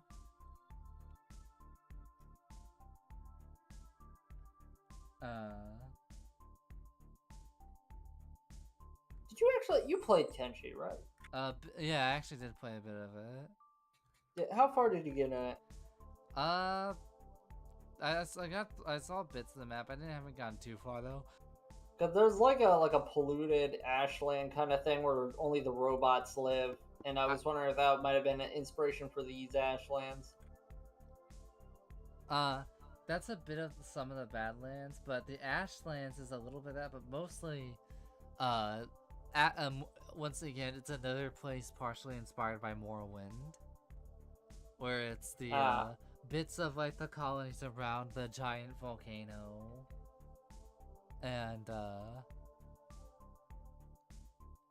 and all that. Oh, yeah. These are the ideas. What is the piracy situation like? And what do they use if they exist? Or is tech gone to the point where practical piracy is now no longer a thing? There is some piracy that the pirates are like independent. They'll have like some stray guns from various countries and weapons. Are they just like sailboat? Not even like sailboats, but like passenger boats. They're Yeah, they either got their AKs. no, they're either passenger like boats or they're a technology that is simply known as skippers. It's a good boat name. They're pods. They're imagine like a tiny submarine, but instead of having any weapons, it's just really fast. Oh, that's a cool idea. And it's a more Little of like, skirmish. They're the fucking Toyotas with the guns mounted on the back of the ocean. yeah. And I imagine the closest to vehicle weapons is they have a boarding drill that lets them go into like vehicles in the ocean and board them. And that's the closest that skippers have to an actual like. Oh, there's actually something like that in 40K. It's called the boarding torpedo, where it's okay. So imagine a drop pod, right, AC? Right. Now put a drill on the end, That's and now shoot them like a torpedo at the enemy ship. That's kind of how I imagine a skipper working, only the skipper is like its own vehicle that's pilotable. Yeah, like the intro to the 40K Space Hulk Deathwing game actually has them in a boarding torpedo as they are shot into the Space Hulk. There are also rumors of weird fishmen, but they have only been reported as like rare sighting, or like if there's a group of pirates, one of them might be like a weird fish man, and All it's right, always. so It's what level of fish are we talking? Are we talking about like an actual fish? Are we talking about like swamp monster type fish? Does it look like a Link to the Past? What? More like an ocean fish, if anything. Like I'm wondering, do they look like a Link to the Past Zora? That's like just like a swamp monster looking thing. Let me look at that. Do they look like the Shape of Water guy? I like to think. Yeah, if you type of Link to the Past Zora, you would see what I mean. I like to think that it's like a spectrum. Like, you have, like, Link of the Past Zora, and you also have Shape of Water guys. They're the Khajiits. There's, like, yeah. But also, unlike the Khajiits, none of them have been seen near land, and they'll join pirates and all that, but they're mere rumors. So, like, if somebody sees, like, a fishman pirate, they're like, what the fuck is that? And then the fishman pirate is, give me your money. Do the mythological fishmen engage in traditional commerce? And traditional commerce, they have their As own... opposed, you said they were like mythological, like people didn't know if they existed, right? Right. But they are also seeking money from the boats. There are some that have escaped their deep, like, lairs to, like, join up with pirates to get, like, boats and all that. Ah, they're like the Amish. It's like, yeah, almost like, imagine, like, if Bigfoot, but, like, instead of seeing Bigfoot in the forest, you saw him in, like, CCTV footage of a bank robbery, and you see Bigfoot amongst the bank robbers. That's how they're kind of perceived. I just posted an image. AC, do they look something like that? Some. There's a wide spectrum of these guys. River Zora. Did you know there were Zora in Link to the Past, by the way? I knew there were, I just didn't know what they looked like. They're not hot. Well, some may say they are, and I think they're wrong.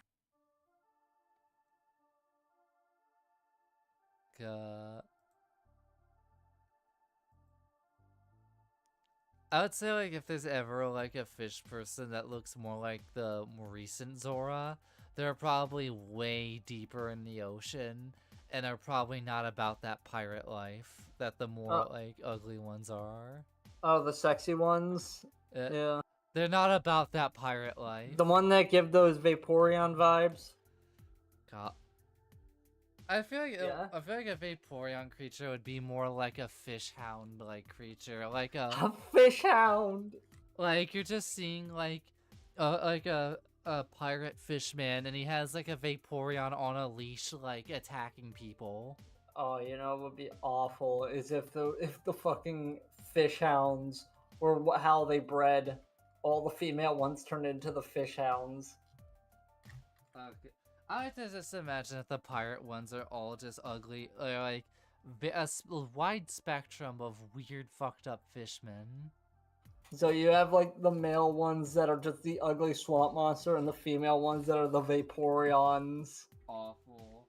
And then people, as a slur, call them dog fuckers. I like to imagine that the woman ones are also kind of fucked up in some way. There's also See, the women ones look like gorillas with fins. however, there's one area that you will not see pirates in. This part of the water right here. You know, it seems like there are a lot of bad things surrounding this thing. Like, you got the Fang Coast, you have the Coast of Sanity, you have the Pyro Coast Ashland. There's like no House of Infantry. There's no good names around this thing. Outside of like the forest, maybe. Yeah, that might be awful. That might be nice. I like to think that the living forest is nice. They're chill around this part, but because like I don't know what's living in the living forest. Is there going to be a Venus flytrap that eats me? There's also tree ants. Oh, neat. Yeah. Are they cool? Yeah. What's stopping the Grand Industrial Union from chopping them down for their lumber? The amount of land between mainly the Badlands. Though if they ever, What's stopping them from hitting the coast? They're well, so here's the thing that's stopping them. That's about to stop them from hitting the coast. Possibly you guys. Oh. Because my idea is that when the game starts, the Grand Industrial Union is hyping and building themselves up to go take that coast. Or what if we're helping them? What if we help them be awful? I don't imagine most of the players that I'll recruit will even want to help these guys. I don't know. I can see myself enjoying being a complete scumbag sellout. You can, but I don't think all the other players would. We pull a Virgil. I play the fucking secret capitalist. You would do way more damage in this setting if you did that.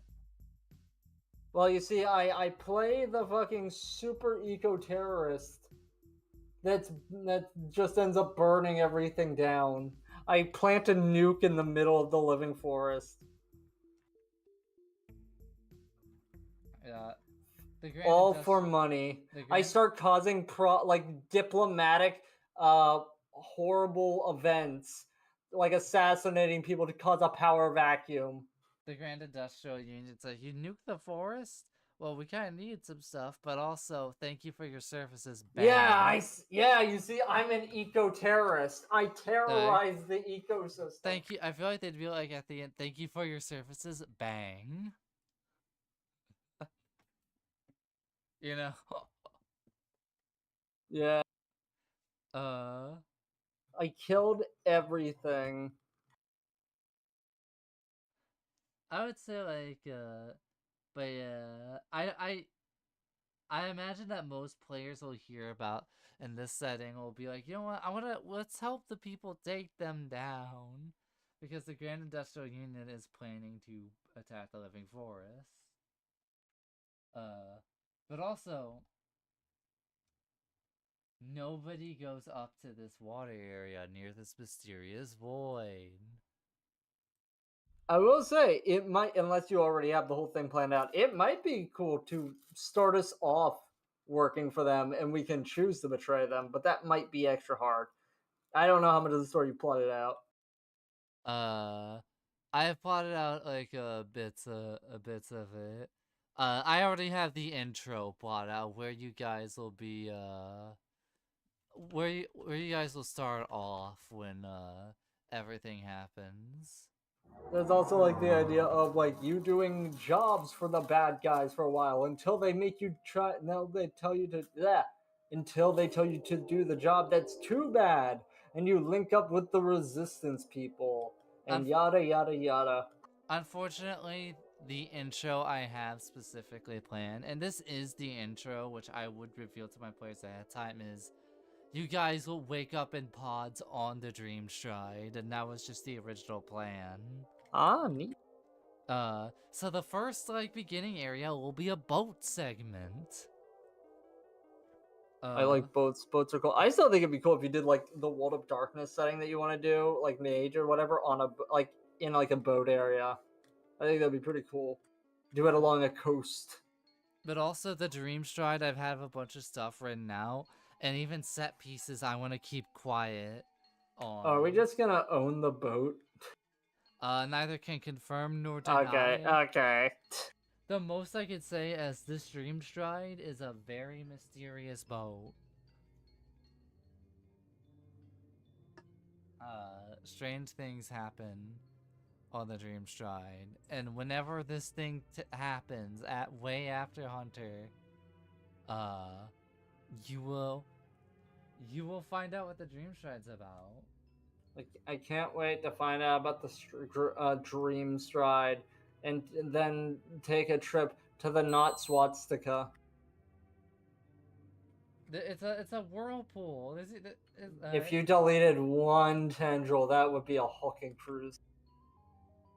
I mean, that's a lot of whirlpools. I don't think. I know. I'm fine.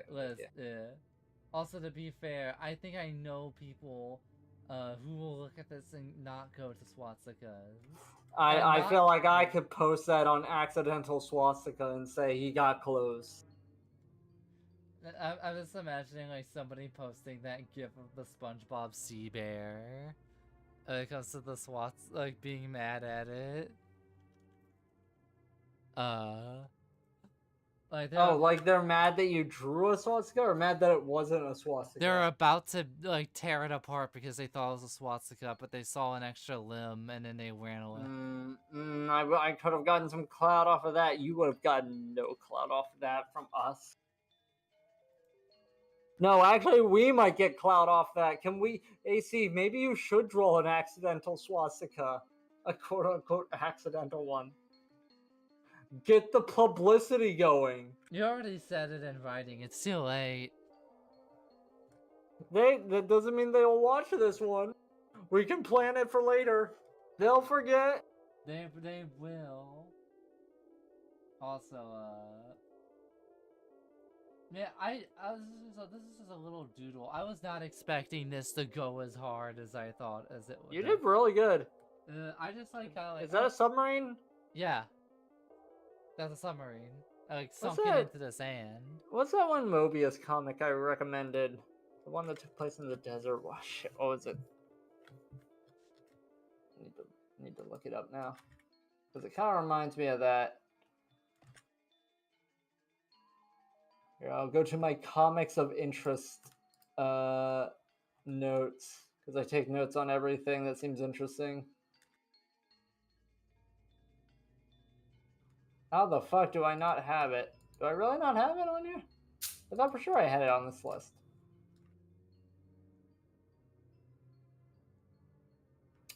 Guess not. Alright, I'll have to look it up.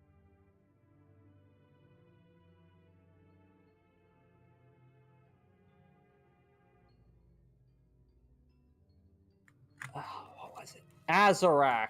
No, Arzak. Arzak. It kind of reminds me of Arzak. Do you remember Arzak?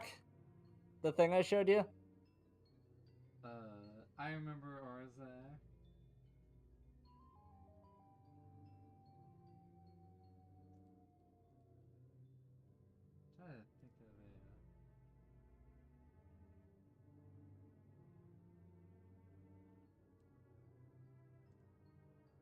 big hats rule. I love big hats.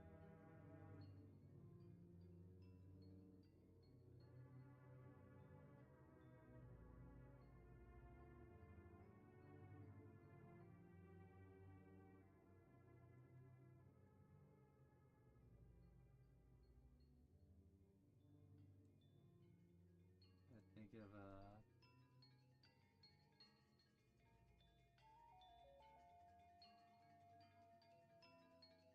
I don't even think there's any dialogue in Arzak. I'm pretty sure it's just the story told through images.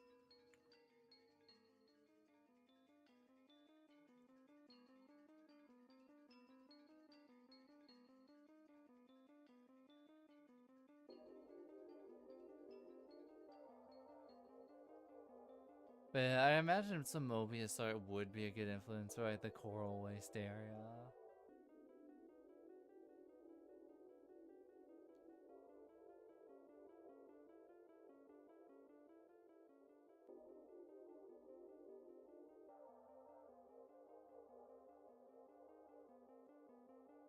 Yeah, check out this big ass fucking alien looking thing. This alien ogre.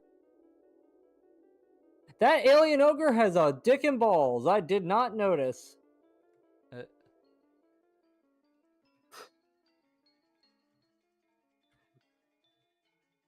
Yeah, nobody's gonna care. Yeah, it's not like they can see it on the stream. It's fine. I did not realize that the fucking ogre's dick and balls were just there in plain view.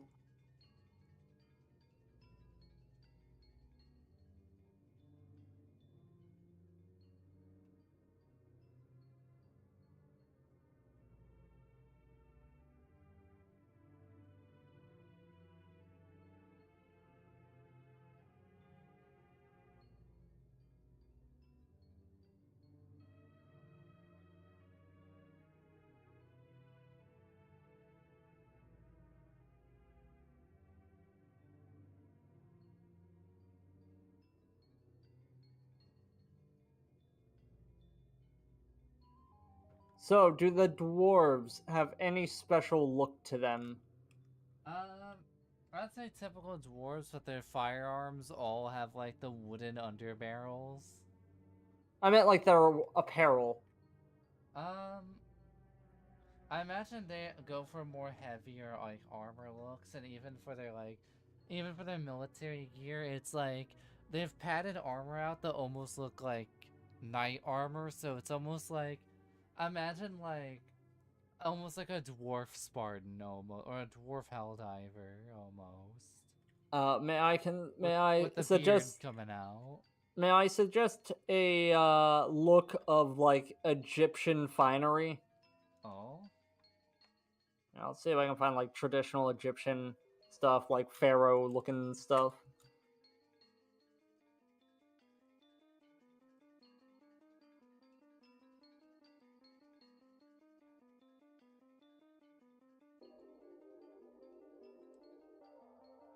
Because they're in like the desert, right? They're in the mountains. Okay, I'm just gonna do this one like costume of Cleopatra, but it sells the vibe that I'm. It's the fucking cheapest looking Cleopatra outfit, but you get the idea.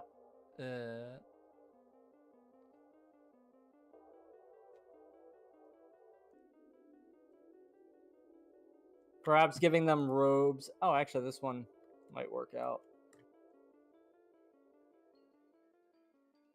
Okay, I guess this is from like a wedding. Stuff like that. Patterns like that.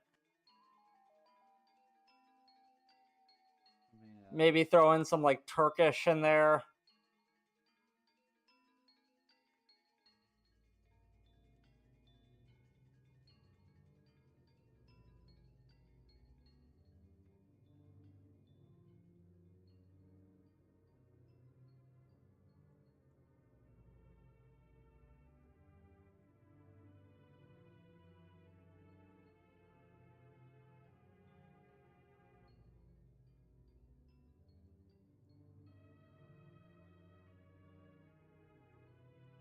I'm also posting an image of Chaos Dwarves, and perhaps you can have like this braided kind of look for the braided with like jewelry kind of look for the beards.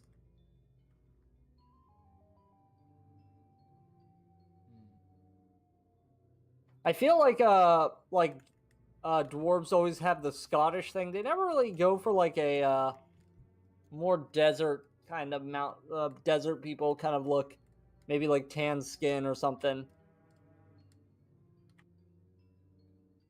Like I don't think that Scotland has many mountains, right? It's like flatland, I think, right? So it's kind of funny that they give like dwarves Scottish accents.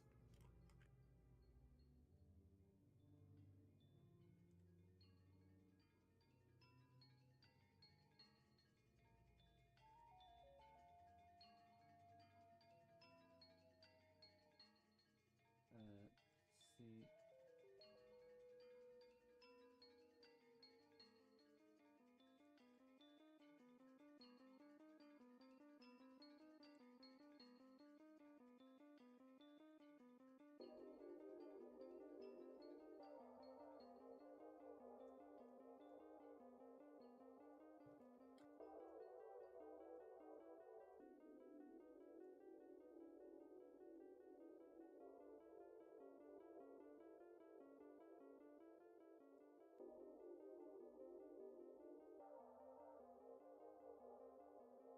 In the chat, I'm also posting some like pictures from Civ. You could also possibly go for like these big opulent hats because there are mountain people, right? They mine, so it makes sense for them to have very fancy ores, stuff that they could fashion into various shiny outfits.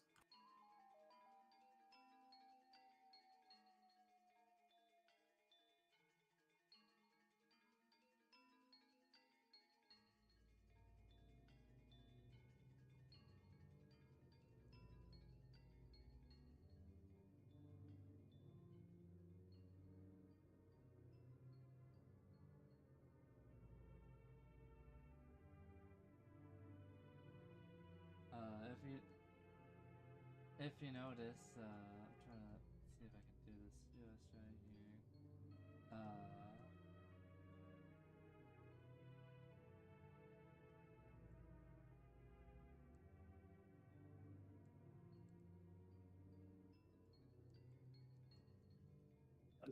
here. And I'm back. Welcome back. Hello. Admittedly, I wasn't actually gone for that long. I just wanted to, I wanted to get in the zone. I was writing some stuff for my own thing. Understandable. Right now, I'm granted. I think the ideal would be sold a bit more once I get the coloring this. Hey, how do you feel about Egyptian themed dwarves? Thinking about it, Oh, I was talking to Justin, but you too. I was thinking more. Certainly unique. Unique. I was thinking mine being a lot more heavily armored for combat. Yeah, I tend to go into that mindset of how can I make things different though? Like, are they expecting to be in combat? Like, I was under the impression like it's been peaceful for a while, so they probably like have adapted to a more normal clothing, or maybe like a clothing of opulence because they're mining people. I imagine that they adopted like a clothes of like that, whatever will like protect them almost. You could go for like a heavy worker gear kind of thing. Yeah. Like heavy fabrics, leather gloves.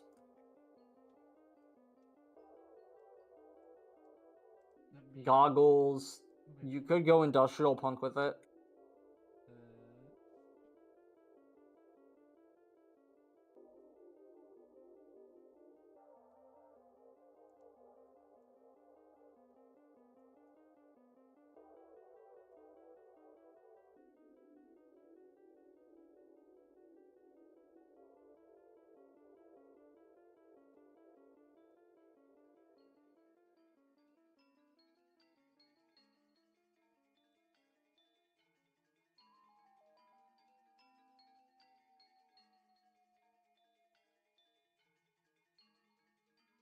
So who's this supposed to be? Was named a demi-mage. Oh, it's a Necron at first. It's kind of an in-between between like a person and the like the mage lord, where their entire head's the dome. Ah.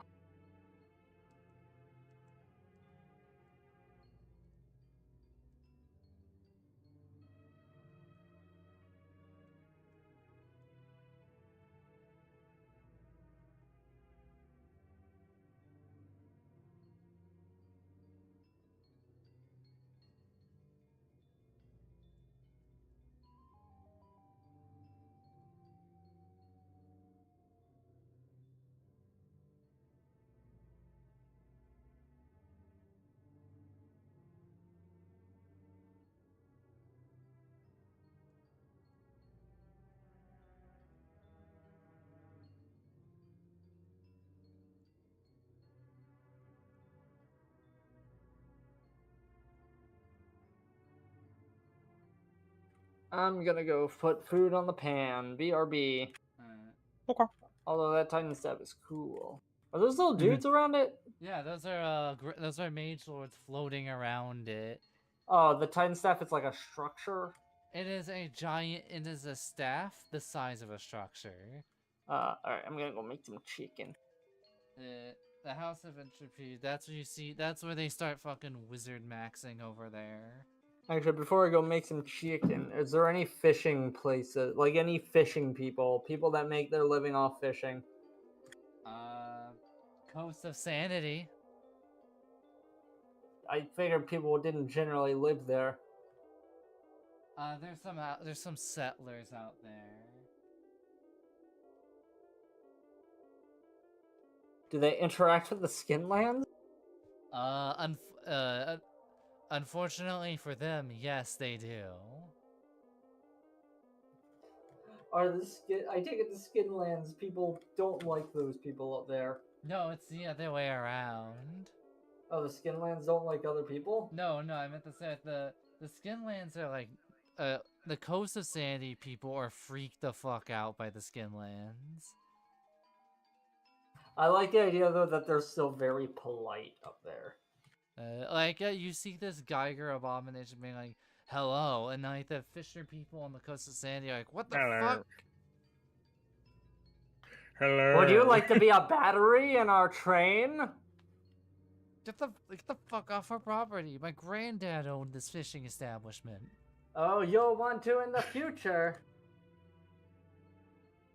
My cousin died at the Battle of Hoover Dam. Your brother's Do you little want bitch, to and so help are you. Do you want to help be fuel for the Genesis wall? I feel like having an area that does have like a monument where it's like, you guys encounter a strange rock, and then one of the players is like, I'm gonna go touch it and investigate it. A man approaches. What the fuck are you doing? This is a war monument. My brother died in this battle. You have to make a speech check to be like a nice, well-adjusted person and be like, I'm sorry, that was really rude of me, actually. Yeah, it was. Fuck you. You've desecrated my brother's grave. He's not gonna get to heaven now. He's not gonna get to live happily in the afterlife. You fucked him. You damned him. If he's been dead for a while, wouldn't that just like, retroactively condemn them, I guess? Wait, I'm actually now lost with my bit. Retroactively condemn them? I mean, yeah, because like if they were already dead, why would touching them suddenly just send them down to hell? You've desecrated the war monument. What else would happen? Before it was nice. And then you touched it. You dick. I'm beginning to think that your religion, that your religion could be easily flawed if any of you guys got your land conquered. Well, I think you're just racist. Alright, I'm gonna roll the aim between the eyes. Alright, we're colonizer now. The Grand Industrial Union was right. Fuck them all. We are settling this land. We're gonna put them in re-education. No, I probably shouldn't even say that on stream. We're gonna put them in summer camps. I like how the Grand Industrial Union, like the patch of land over there, is significantly darker than all the other ones. What patch? The patch of land the Grand Industrial Union takes up. Yeah, perhaps like like the place that it started, like its capital is the most fucked up, and then it just progressively gets slightly less, but still very fucked up.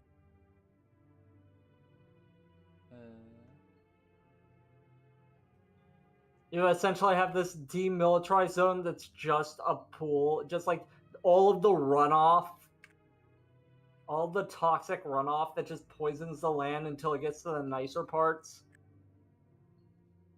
It's like a really fucked up swamp.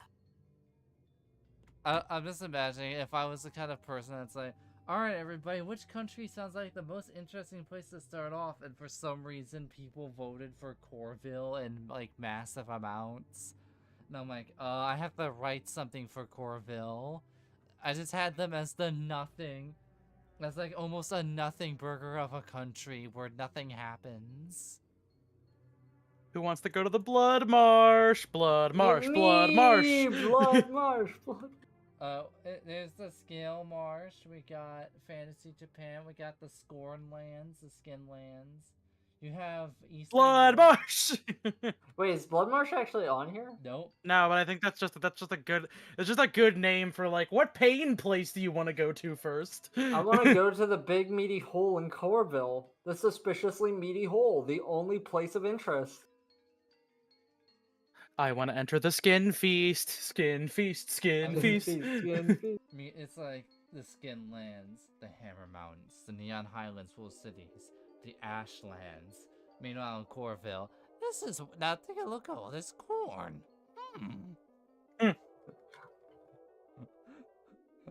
Like, So you have to make sure that you have to make sure that when you have like a bunch of really fucked up location names, you gotta have a couple that are like relatively normal, so that way people can make comparisons. Like, guys, look at Like this fun cast of Europa? characters, like Zack and Tifa and Barrett and Sephiroth.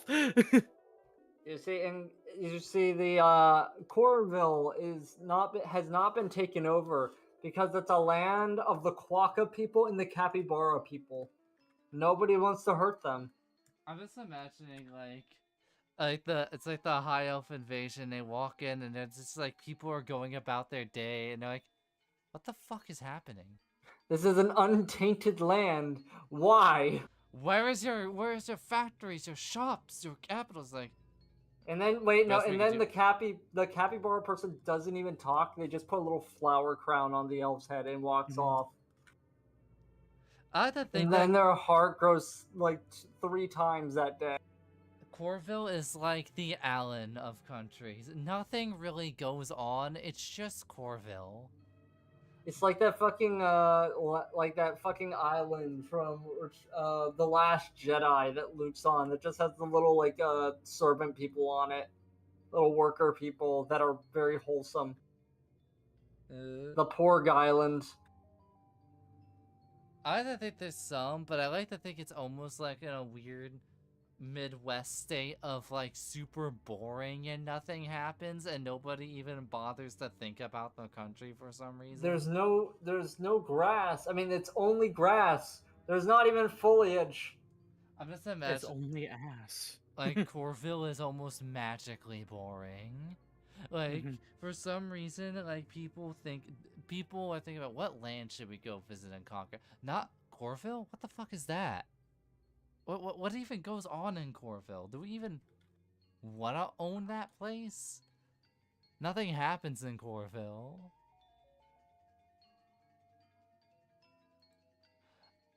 Now, in reality, that would be like a perfect place to put like military bases and stuff. It's something mysterious. There's just no reason anybody's done anything there. Maybe that's the nefarious thing. It is secretly the most nefarious place of them all. That's where the big bad is.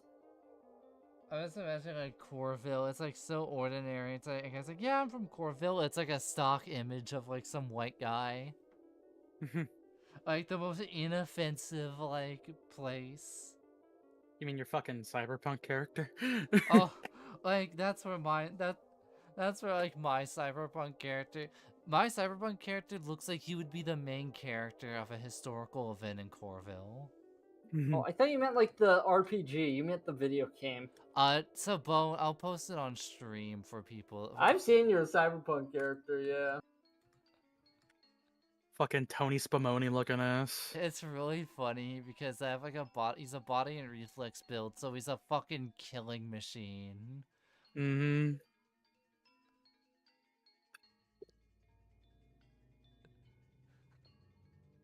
But regardless, nothing happens there.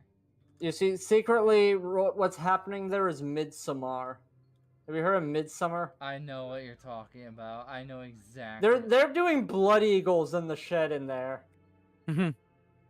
I like to imagine it's more like at most Silent Hill, where it's not Midsommar. That's definitely not Midsommar. Not Midsommar, but at most it's like like the most supernatural is that there's like a Silent Hill patch in Corville and nobody really thinks about it for some reason. Like it's this foggy like fantasy cyber village and like people enter it. Yeah, I know what Midsommar is. I know it's not Silent Hill. I'm just talking about what I think Corville will have that would be remotely interesting. But yeah, I'm just like imagining like, okay, you have the Quokka Capybara people, and they just show up to the people that arrive on its coast, like looking like this, just staring at them. They start putting on the flower crown. They start giving them a delicious meal. They are not talking at all. And as they're like fattening up the visitors, they're just preparing them for the blood eagle. The cute little capybara lady just sharpening the knife. The camera zooms in on the knife while happy music is playing.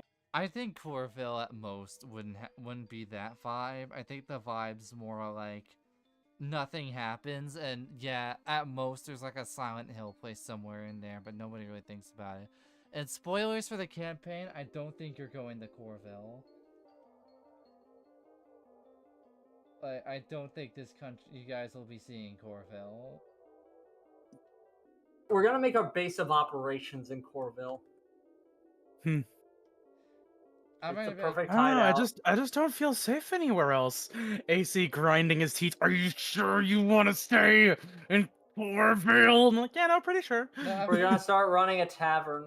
I'm just imagining it's like you've landed in the house. You've defeated like a golden spires. Where else do you go for your main adventure? Like, I think there's stuff going on in Corville. I'm like, there's nothing happening in Corville. Nothing ever happens in Corville. I think we should go to Corville. That sounds suspicious. Why would nothing? There's no military bases. Nothing in Corville, you say? There has to be something in Corville. That can't be right. Gun. So I feel like we should go get Chekhov's gun in Corville. Like, they're not putting military bases here. They're not occupying it. They're not. Nothing ever happens in Corville. Nothing in Corville, you say? I don't believe that. Yeah, this is you're fucking with us. There's gotta be something happening in Corville. It's surrounded by so many interesting things. You guys somehow go there, and you somehow find like and I might be grudging, like you find a foggy community inside of Corville. Oh boy! Silent Hill? See, there is something going on in Corville. And I'm like, you see that little peninsula there? The two peninsulas by the Gulf? There's gotta be something there. I bet there's some cool, like, swamp people. Or, like, a fisherman culture. Yeah, those two peninsulas. These guys gotta have a mad, crazy trade economy with those peninsulas. The idea of going to Corville sounds like when someone suggests splitting the party in Dungeons and Dragons. Honestly, whenever you said that, AC, make Corville fucking Venice. If you want to actually do something with Corville, it'd be cool if it was Venice. I think I might do that with it. It's like Venice. There's so many fucking peninsulas. It's the trade town, and in the middle, it's like Venice. It's like Venice on like the borders near the ocean, and inside it's like the Midwest, but an entire country. I like to think around so fucking wet. I like to imagine around New Ogor, they just have like a big wall, and there's a sudden stop between like civilization and the grassy plains. and they're just for some reason afraid of Corville. They will never say why. They're just afraid of Corville for some reason. It's like you guys are like orcs and all that. We're like, you're Atlanta Conquerors. Why are we? We should go out to Corville, and they're like shaking their heads. No, like we don't go to. We're Corville. not going to Corville. No. We're not going to Corville. No. We're avoiding Corville. Fuck that place. Why not? We just don't go there. Don't talk about it. How You would don't want to know. It's like the Great Wall of New Ogre, and it's just like, no, don't think about Corville. that wall was self-defense. We needed. We can't let any of what's We happening. can't let them in. You just see like a stock photo of a guy smiling, of a white guy smiling, and he's like, "Hey guys, I'm from Corville." And like, seal the gates. And it's like, it's not of like hatred, but it's like a fear. It's dread. It's not that they Terror. hate them. It's just they really don't want to be near them. They're like, they scare us. They terrify. Like someone makes fun of them. They think they're being xenophobic. It's like, what? You scared of Corville? And they're like, yeah, actually, we are scared of that place. Nothing ever happens down there. But the stuff that does happen, oh, you don't want to know. You don't You know, want to know what happens at Corville. At this rate, I might as well be jinxing the party into pressuring me to go to Corville. Yeah, like I like to imagine like you got Venice right there, but just for some reason, civilization just stops at a particular border. You have like the highest, most opulent towers, and then it's just grassland. I'm just imagining, like, you encounter a skeleton and there's, like, corn, like, growing out of it, out in the middle of it, at most. And then you start exploring Corville. There's nothing there. It's just plains, but you see a single dude. He smiles and waves at you. Hey, guys. And then he just walks off. No, he doesn't talk. He just smiles and waves and just walks off. There's just a single dude roaming Corville. What's his deal? Who knows? You can never seem to get close enough. There's a strange like, the most is, like, in the middle of Corville, after miles of wheat, miles of corn. There's a town. Empty. No one's there. There's a thick miasma-like fog surrounding this town. Finally, maybe something happens in Corville, except even when you travel through the horrors, nothing ever happens in Corville. Just a lot of implications with nothing to show for it. Look, I'm just saying something's happening. So there's just a lot of weird implications. Like there's this creepy town that's nothing is happening there. No wizards, no nothing. The coast is barren. Every bit, like civilization always ends immediately, no matter how opulent the borders are.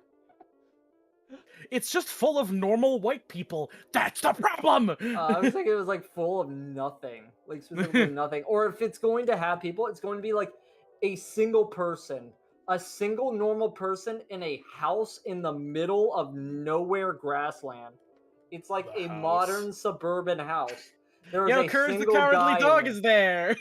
Yeah, it's like Courage the Cowardly Dog. There's a single guy in there. It's like, well, where else would I settle? It's nice here.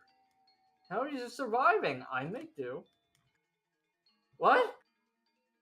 I make do. I'm just imagining, like, it's like this place surrounded by the assassin country of High Mesa, Shio Brill, which pulled some shit in the last war, New Ogre, and they're all like, stuff is happening, but nothing's happening in Corville, and that scares the shit out of us.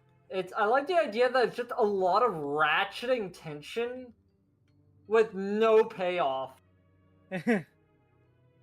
Like the narration will start to get dramatic, and then it's just nothing. You continue on your way. It's just Corville, you know? Yeah, it's just just Corville, yeah. Yeah, as you walk through the grassy plains, the wind blowing, the ambience of silence. More silence. More silence. To continue on your way. And Starting that's to feel it. like it's just That's it. silence. It's fucking nothing, but it's a nothing that you can feel. It's just this over presence of nothing that it becomes crushing for no reason.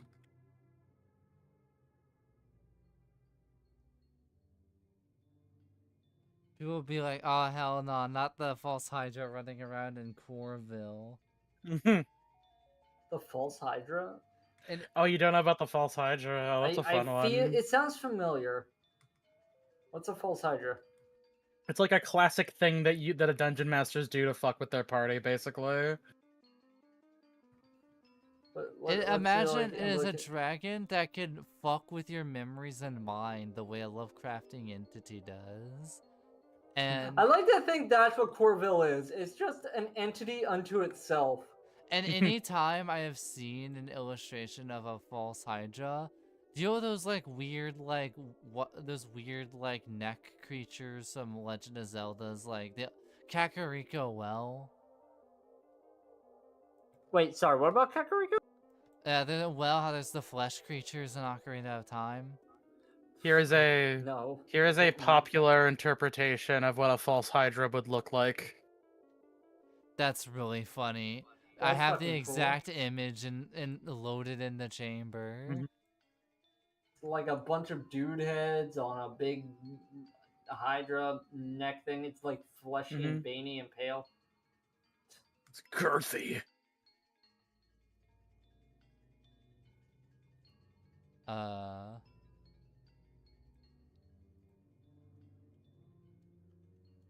Let me try to get a good image. Yeah, you see, Corville is actually a name of an entity that's a sleeping god, and it just makes people uncomfortable for no reason. The sleeping, like the god shit's in Hyperborea. There's more stuff going on in Hyperborea, but it's like but it's like you have to be super prepared for the cold environment because it's super harsh up there. Yeah. Is the coral waste. Is the and here's bits of artwork for the House of Entropy with the Titan staff, a giant staff that's like the size of a structure that the Grand Mages are observing, and a Demi Mage, which is someone who is named in the right, who is named in the House of Entropy, who's a runner-up to be a Mage Lord. But this is what they look like.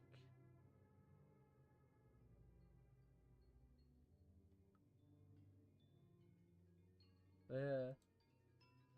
Also, how long do you want this stream to go for? Just a little bit longer. I'm kind of summing up my thoughts. This is Spires of Corruption. I hope to run it eventually. I hope people are interested in Spires of Corruption. I would love to do it, as long as it's under a time I can manage. I assume it'd be the same time slot. Yeah, I don't see why not. Assuming nobody yoinks it. Yeah, it would be... Let's say probably the same time. Or of course everyone's suddenly like, you know what, I've listened to this world building, I do want the high fantasy set, I do want the last behemoth. The fantasy setting, before it all went wrong. I've done fantasy. I've seen fantasy a bajillion times. I like this idea. I like techno times. Fake modern tech. Yes. The modern future. Well, I guess one thing is if you use firearms or weapons, I hope you like this firearm because this is going to be the influence for a lot of what the firearms look like. You see, it doubles as a melee weapon. In the Grand Industrial Union. Just whack people with this brick. That thing has 2 magazines, I just realized. I think one of them's grenades? Maybe. Looks like too thin. But also, I think I know It should why. just be that it's a double gun weapon. It looks like it's 2 barrels. I mean,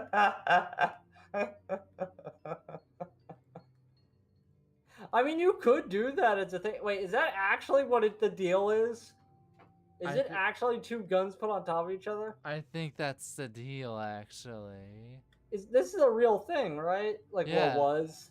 Real thing. It's the objective individual combat weapon is the initials. Sure. When you Uh, need more DACA,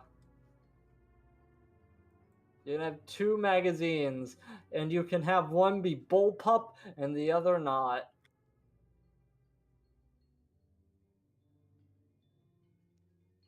the central idea that was the multiple targets. Munitions are smaller than pre-existing grenades or grenade launchers, but large enough to be effective.